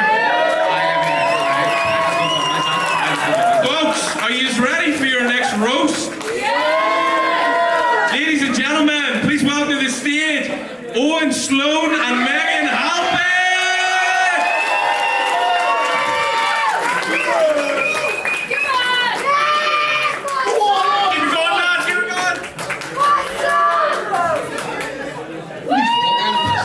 Any preference on who goes first? Who's going to do point toss? Thanks for the is it? Juicy booty. Go on, son. Appreciate that, thank you.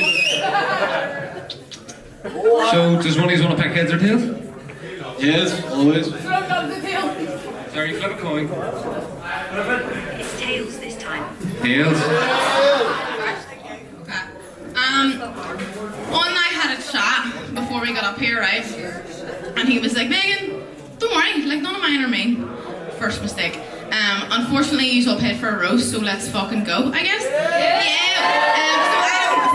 I don't normally do this. I have a lot of horrible bitchy thoughts, but I tend to keep them to myself, to keep them inside, so this is all new to me. I am a judgmental cunt, but I mind my business because I have manners. I'm polite. So this meal was very difficult to prepare for. Another reason this was difficult to prepare for was because up until Wednesday, I knew less than 3 things about this man. The first 2 being that his first name's Owen, his last name's Sloan, and even then, I'm unconvinced. Fake ass name. Owen looks like he was rendered in 2D. He's like if you went over Johnny Bravo with a steamroller. You know, and I hate to do this one because I do consider you a loose friend because I don't know enough about you to be like, that's my mate. But I don't know shit about your lore, man, you know? Or at the very least I didn't.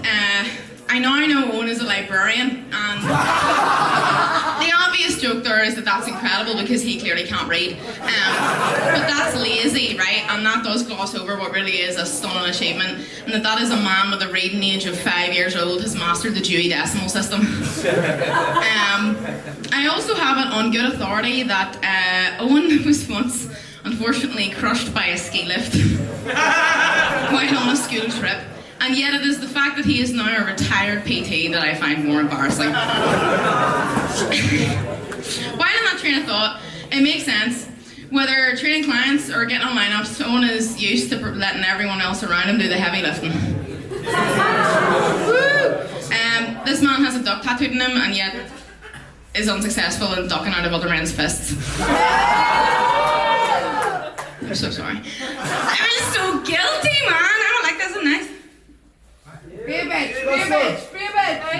Right, let's fucking go. So. Okay, I'm on the left. That's alright. Go on ahead. Oh, you want No, you're okay. We're okay for anyway. It's fine. Go. Right, so. I'm glad Megan had time to make it here tonight after a pick-up game at the basketball court. Megan's specky as fuck.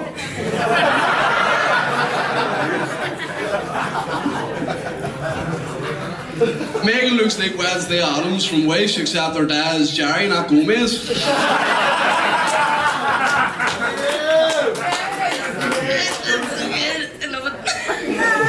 Megan looks like she would be Chad Hank's sister.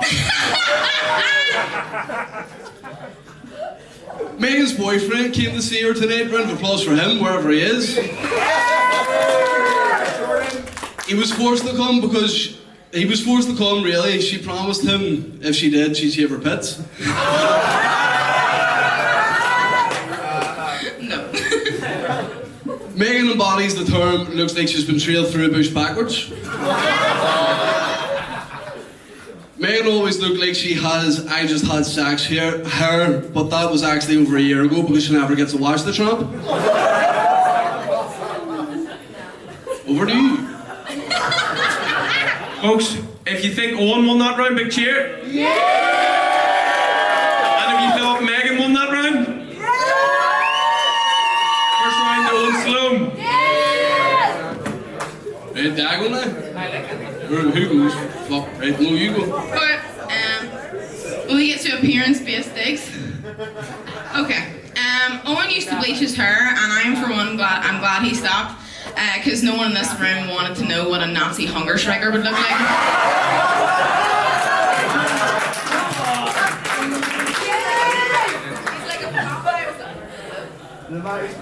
Not the way.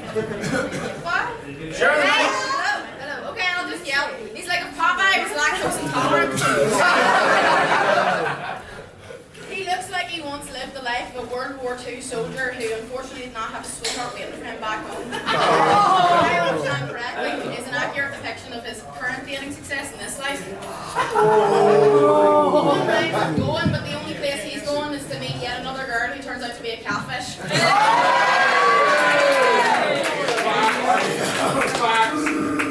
Thank you. I'm back.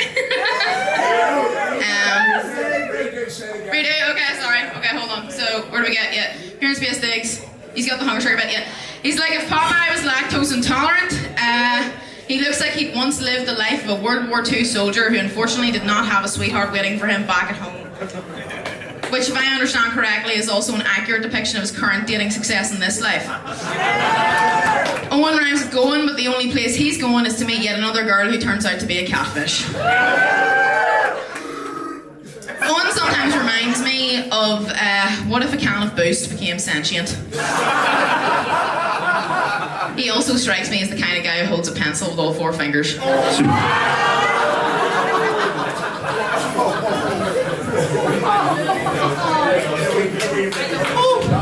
Fuck me, right? So, where to get to? So, Megan the type of girl to blame Mercury being a retrograde for not being able to pay her rent on time. Oh, that was great. Megan looks like one of the Uyghurs who would have got caught smoking on Hogwarts toilets. Could say the reason she spends so much time looking at her phone on stage is because she's actually looking at the best hair clippers for her pits. Megan's so progressive nowadays, I can't tell if she's growing her armpits from her pubes or her pubes from her armpits. Megan loves supporting her friends, but also loves being the centre of attention too, hence why she cackles at all her friends' jokes like a dying cat from the back of the room. Megan also cleans her armpits like a cat. Most of Megan's material is all about how much she hates men. Don't worry, Megan, we hate you too. I love that Megan is a member of Greenpeace. As you can tell, she has started to help out by regrowing the rainforest from under her arms.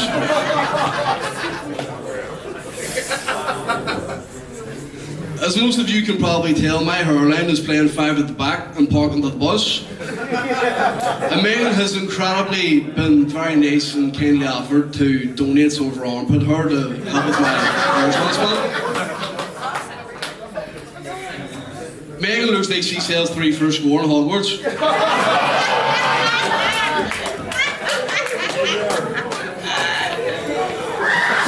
Megan wears glasses and still can't find a good looking fella. I'll end there. Folks, if you think Megan won this round, and if you think Owen Sloan won this round, that, Michael? Or is it too up to you? Are we going to go double or nothing? Double or nothing? Winner takes all? Round 3, what the fuck, lads? My turn? Owen looks like he unironically shares Peaky Blinders quotes in his stories and genuinely believes that Cillian Murphy and Tommy Shelby are 2 different people. In a past life, he died in the beaches of Normandy by drowning as soon as he fell off the fucking boat. Owen is a librarian, fighter and comedian, a jack of all trades and a master of absolutely fucking none. I, for one, can't wait for the concussion from his last fight to wear off and for him to realise that for the past year he's been attempting to do stand-up comedy. Owen's the kind of guy to show up at Noah's Ark and be like, y'all got room for one more? The kind of guy who will not stop talking about getting a bag of coke but has never chipped in for a bag.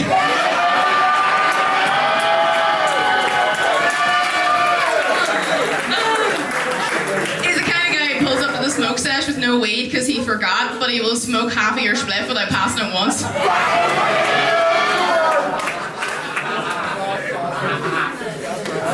Owen once brought the girl he was seeing to a roast and then lost. And that, folks, is enough for me. I didn't mean I was done though, sorry. I mean, it doesn't matter if I lose, that's enough. I think Owen would unironically post a photo of his watch face at 4 AM and tag David Goggins. Owen dresses like a guy who has only ever had drip described to him. He's like a low-level goon in a smicked out gang. Or the Crimson Chin if he gave up on wearing lycra.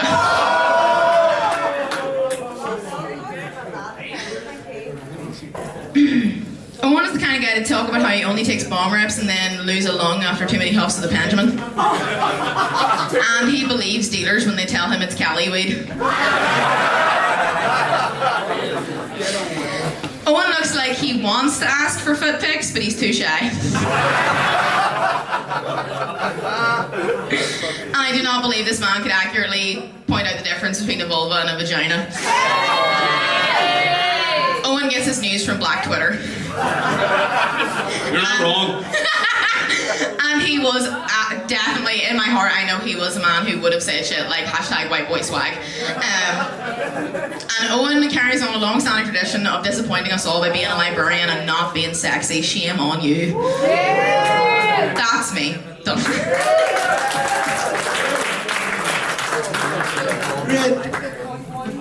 If Megan was a character in Harry Potter, she'd be called Bellatrix and the Chucky Orla. Megan looks like the type of girl to have a seance if she misses her period and thinks she's fucking pregnancy scar. I don't know, that joke is fucking weird. Anyway, seance, something like that. Megan's man and dad fucked her first all when she was born. Megan has said multiple times she is a gift from God bestowed to us men, and I would say that's pretty similar feeling to being told you've been gifted AIDS for Christmas. Megan dresses as if Edward Scissorhands is her tailor. For those of you who don't know, Megan used to be fat and ugly. Now she's just ugly. No, I'm kidding. It's great to see. It's good to be able to see the way lads, you know. Just put down the knife and fork and picked up the cock. Megan came dressed tonight as the main character from her favourite movie, B. Rabbit. 8 Man? No? 100%. Only where are you? Get up here and do a fucking... You might recognise Megan from her most recent performance on Charlie Sloth's radio show, but she was actually going by her stage name, M.R. Fuck's sake, please. And folks, just to finish this off, I think that Megan is a bitch ass nigger.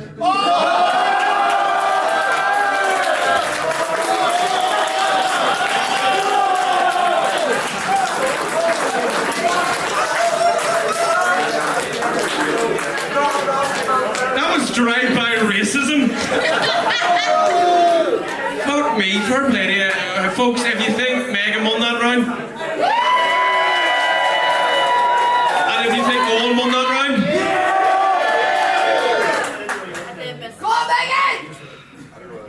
have one last joke between you. Actually, Jonesy, you're sitting there like the cerebral assassin. Who do you think won? Megan won. Your Adams family joke was brilliant, though. Looks like Wednesday, but it's Jerry Adams was her dad. He was all backing. But I think let the crowds decide one last time. Listen, if you think Megan won, cheer. If you think this fella won, cheer. Sounds the same. Forgot his name, but this fella won. Cheers, thank you very much. Well, how did we think of that? Oh, I got pictures as well, sounds good. I won the Megan. Here, me and you're going to wing on a date pic, Sean. You fucking look at me, you cunty. Wing it, dude.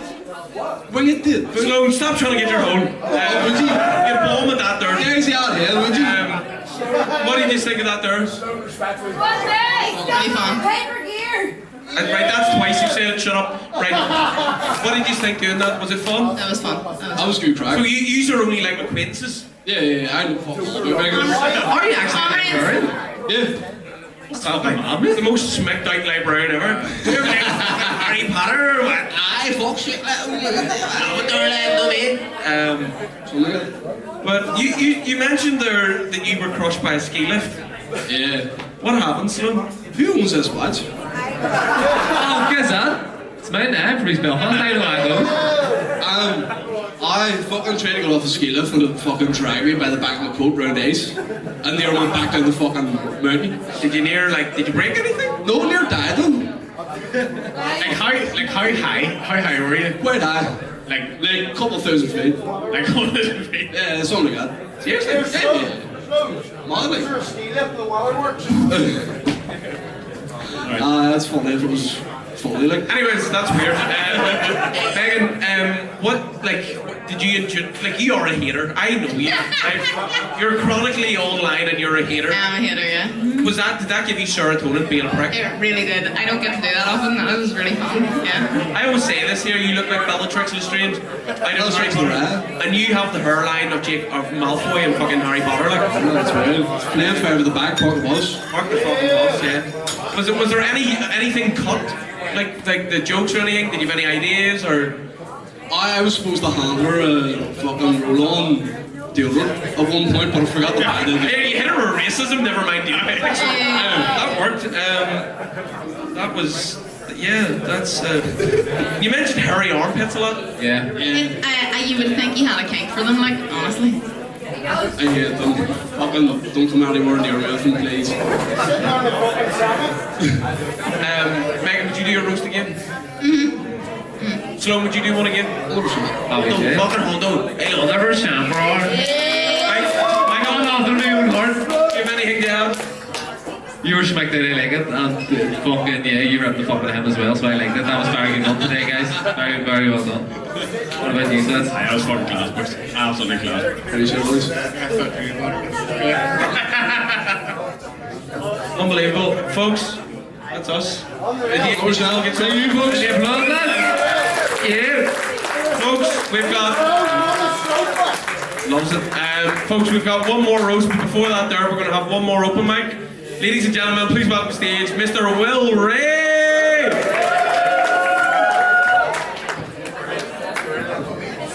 Well, how are we? Happy Friday, guys. Guys, I'm getting fucking older. Not looking forward to my birthdays anymore.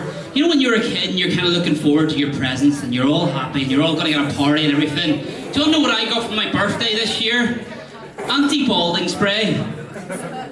And teeth whitening vouchers. Happy birthday, you ugly bastard, basically is what I got. And I'm so jealous of like super good looking people, like the lovely Adam here. Adam could take a selfie in any scenario and takes with some bullshit quote saying like, moments like this, hashtag Belfast, hashtag be kind. I couldn't do that. And I get so jealous and like they can take Get Ready With Me videos. If anybody already knows what they are, right? Get Ready With Me videos, don't know why anybody watches them. Why not? Why not? It's just watching people getting ready, it's boring as fuck. Sir, on your phone, Now, fuck you, right? John Sue, would you watch a Get Ready With Me video if I was doing it? No! Nah, mate, no. I asked the guy once, would you watch a Get Ready With Me video with me? And he said, no, that would fuck up my algorithm. Who wants to watch a fat ginger guy in their 30s getting ready? Fucking nobody, you're absolutely right. Guys, if you haven't currently guessed, I'm currently single. If you're interested, he's very interested. Don't worry, no, it's fine. You can go on your phone, I'm only joking. It's all good. It's fine. We'll get through it together. Next roast is on after me. If you're not currently interested, I was recently described as neurotic, oversharing, and horny. Yo, very accurate. I actually went on a date with a girl recently from Austria. If you went on a date with a girl from Austria, what would come to your mind about Austria? Spain? Skiing, yeah. All I could think about was Joseph Fritzl. Yeah, and I just kept going on about Joseph Fritzl. That's a new bit, I don't know, this room's weird, we'll move on. I'll just do my last bit. I've got a wee surprise at the end, okay? So, recently I found myself on a bestiality love triangle. Aye, what exactly? Imagine I just left it there, we've all been there, right? I'll tell you exactly what happened. I was out for a lovely walk, found this really friendly horse, started petting it away up against the fence. All of a sudden, this horse turned around, stuck its big horse vagina up in the air, hi guys, and started aggressively banging it against the fence. Yeah, pretty hot, right? Nah, not really. But the reason it was doing this is because there was a guy horse in the other field, and it was going absolutely mental. So basically what was happening was this horse doing this, was doing it to make the other horse jealous. I just felt kind of like special to be involved in this love triangle. Now guys, the reason I turned up here today is there was a roast battle, a free roast battle to go. And Connell Rhymes, are you out there? Now, Connell Rhymes was meant to roast battle me, but chickened out. So I am wondering whether Connell Rhymes would roast me the next time if these guys allow it. Absolutely. I'd sign up on the bar. Connell, you interested? Next with you. You want some of this? Ginger's got your specialty? Right. No worries, well we'll set that up, mate. See you there. Guys, 6th of June, me against Connell Rhymes. That's the end of me, thanks very much. Want shots to me or what? That is you've just been very ballsy there. Yeah. Did you? He did chicken out though. Is that right? Yeah, that's true. You wouldn't, do you? Yeah. Fucking hell, man. How'd you not doing me, right? I like it. Well, I have a question there about this. Of course, mate. Let's go through here. What the fuck's wrong with us? What do you mean? Like, you went straight for Adam there and was like, oh, We're a bunch of puzzles. so you turned around to me and he was like, what am I? You guys are good. Look, Adam's just stunning. Alright. I'm just Thanks, well, he gave me money to say that. Thank you so much, William. No worries. Let's move on. Are you wanting to do a roast next time? Yeah. We were speaking about it. If Connell will be up for it, yeah, 100%. You guys, Fantastic. Well, folks, I feel like you've just really served cunt here, saying that there, and in a good way. Like that was so ballsy and it's paid off. You're roasting Connell. Yeah, there we go. Where'd all the bestiality come from? What led you down that fucking dark path? It's not true, I didn't sleep with a horse, but my love life over lockdown wasn't great. I didn't really use Tinder, and was out for a walk, and that horse moment happened, and nothing else was going on in my life. So at the time, that was the height of my love life. Yeah. Perfect. Yeah. 100%. Then go make some noise for well-read bestiality as well. Yeah. Folks, are you ready for your last roast of this evening? Folks, this you do not understand. You're sort of like a Protestant child at Christmas. You're spoiled rotten tonight, right? Folks, you have two comedy legends from the Northwest here. Best mates going up against each other. You're fucking buzzing. Ladies and gentlemen, please welcome to the stage for the last roast of this evening, Mr. Ro Boyle and Eamon McElwee.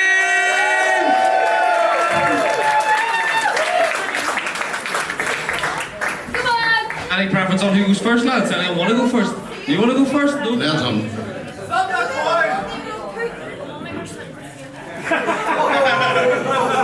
Getting roasted from the crowd already? Cunts! Go ahead, Michael. Fucking weed. be honest, when I first heard about the roast of Ronan Boyle, I woke up to a text message and it was like, did you hear about the roast of Ronan Boyle? And I was secretly fucking praying it had been an overnight house fire. Just wiping out every fucking single seat of them. But alas, here we are. And my opponent tonight, look at him. Look at him. He looks like Arlene Foster if he transitioned.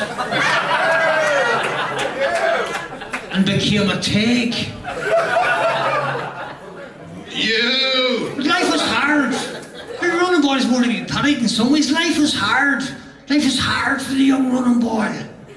Born in the mean and grew up in the mean streets of fucking Ballycolm and Strabane. And in 1981, much like the famous racehorse Shergar, Boyle's dad disappeared. But the Ra knew where Terry was, because he was serving time on their behalf. And life was tough for the young boy. Life was tough. He grew up the American fat middle brother. Do you know what I mean? And his mum was a hoarder. Well, she must have been. If you'd wear it on, you'd throw nothing out. So life was hard for the young boy. But his mum couldn't throw him out, but the Ra later did, for being an absolute cunt. Personally, I'd have shot him. And you know, folks sometimes say that sarcasm is the lowest form of wit. And with that, I give you my opponent tonight, Mr. Ronan Boyle.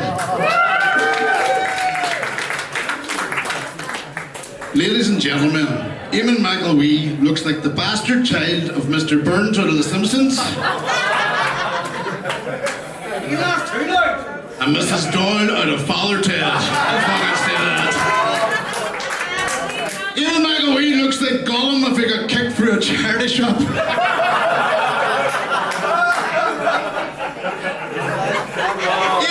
Eamon McElwee is an actual married man, believe it or not. Surprising when he looks like a prisoner of Auschwitz that didn't survive the fucking gas chamber. You country. Eamon has a mouth on him like a haunted graveyard, ladies and gentlemen. His mouth is haunted by the ghost of his missing teeth. You probably didn't know this about Eamon, but every time he has an orgasm, a tooth falls out. He's only got one left. But look on the bright side, at least he got a job as the new mouth for cigarette packs. There you go. Folks, if you think Eamon won that round, and if you think Ro won that round, fuck off! Round 2, what the fuck? Go on ahead. So, Ronan, if you don't know, Ronan's background, Ronan is the former UFC champion of Strabane. Well, he was fucking both at one point. Then he fucked off to Turkey. Came back half the man and twice as ugly. I'd have got me fucking money back. Fucking right I would have. But look at him now. It's going to be a wee bit niche. But he looks like the bastard love child of Tori out of Neighbours. And Susan Boyle.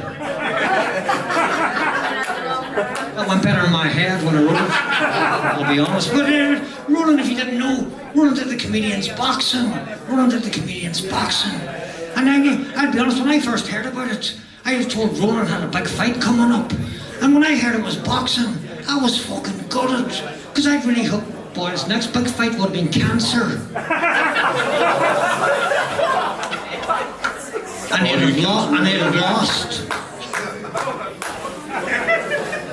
When I was first told Boyle, it was good, wasn't it? It's fucking good. Delayed but good. You're a weird dude, but come to all my shows, man. I love you to bits. But when I first was told Boyle was doing comedy, I thought it was like a make-a-wish. I thought the hair was sick.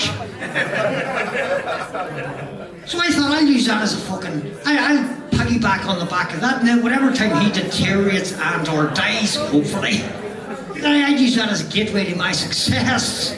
Platform to my success, and I'll back a big hateful fucking hateful cunt. Cunt. Is that you?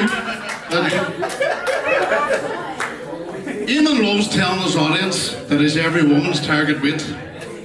No? Aye, if every woman wanted to be the weight of a dried out dog shit you'd find on the beach, well, then we white ones. Michael Keaton drew inspiration from the comedian Eamon McElwee's looks and persona for the movie Beetlejuice. Just like the movie, if you call out Beetlejuice 3 times, he'll appear. Same with Eamon McElwee. If you call out Eamon McElwee 3 times, his teeth disappear and he ejaculates.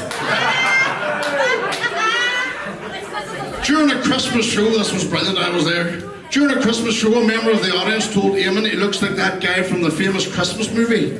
To which Eamon replied, Hugh Grant from Love Actually. Your man shouted, nah, Marv from Home Alone. It was a tough crowd. Eamon got the sack as an extra from the set of the movie Philadelphia. He was accused of making the actors playing the cancer victims look too healthy.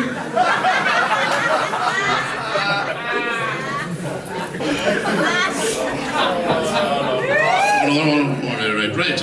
Eamon looks like the last guy on the Human Centipede, don't he? You know the guy at the end that gets absolutely no protein or nutrition? He's literally sitting at the back looking like a dehydrated anus. Eamon, you have a weak pulse.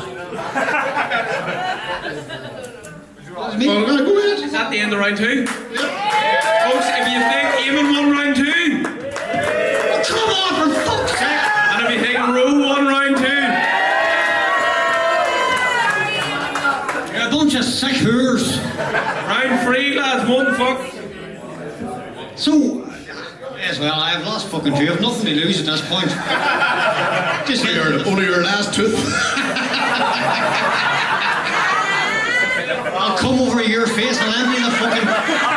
I'll empty the clip right now if you want. I'll give you 20 minutes to stop. I'll only need 2. But if you didn't know, the young Roland Boyle was. This is a fucking true story. The young Roland Boyle actually got stabbed, nearly died. And this is a true story. He got stabbed by the local glue sniffer because he stole his sweets. That's a fucking true story. True story in there. Stole his ease. Well, sweets, ease. This crowd, I thought they had figured that out. But I can't think. The stabbing, that's not the real tragedy. That's not the real crime here. The real tragedy and crime is that he didn't fucking kill him. Look at the size of him. The assailant had one job, John Sue. He's a big fucking dude. How could you miss him? Went round the room like a balloon. And Roland, if you don't know, Roland works in mental health, which is a bit ironic given he's a fucking psychiatrist's wet dream. And he recently transitioned to a job now where he works with young kids in Lifford, which wasn't allowed under the Northern Ireland jurisdiction. I'm just saying, I'm not saying Roland Boyle, well actually I am saying Roland Boyle's a paedophile. And is it any wonder? This man here is the poster boy, the fucking poster boy for mental health in Northern Ireland. Is it any fucking wonder there's a crisis?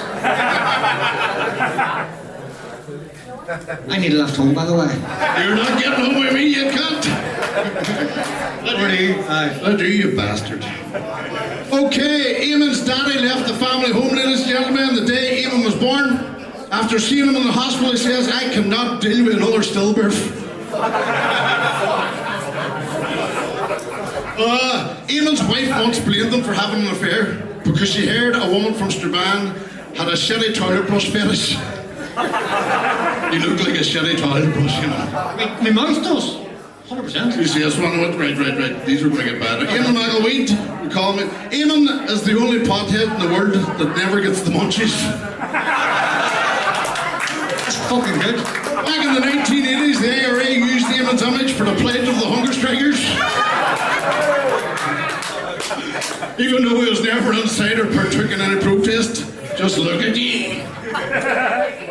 Did you know in Ethiopia they now have a choker box with Eamon McElwee's face on it? In 20 years I might get a house like they do now. Eamon McElwee looks like the results of Wurzel Gummidge raping a terrahawk. And last but not least, Eamon McElwee's wee bum was wild sad. His wee bum's wild sad because he hasn't shed in 2 years. Due to the fear of turning inside out. Thank you.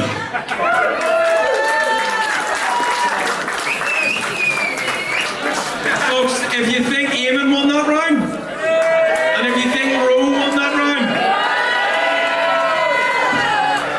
Thank you. Thank you. Ro, you won. You won.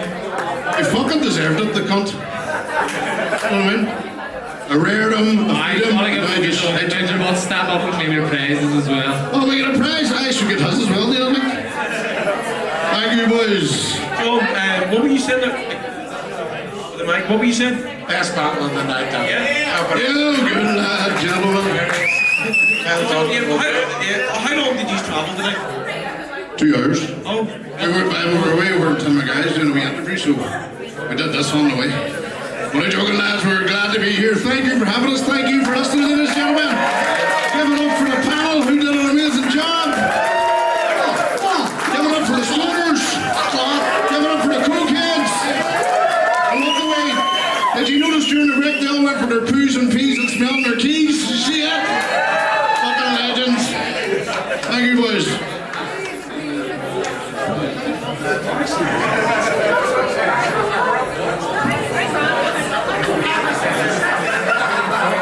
Folks, unfortunately for the 10% of people that are still listening, I've came to the end of the night. Big sad. When's our next one, Mike? 6th of June, then the 8th of August, so we're rolling every 2 months. Make sure you get your tickets. Our tickets are half price for the next one, for the next 2 weeks. We'll get on the Bobby app. Then once again, thank you all for coming down. Big thank you to Wigan, our sponsors. Thank you all for coming out. See you later.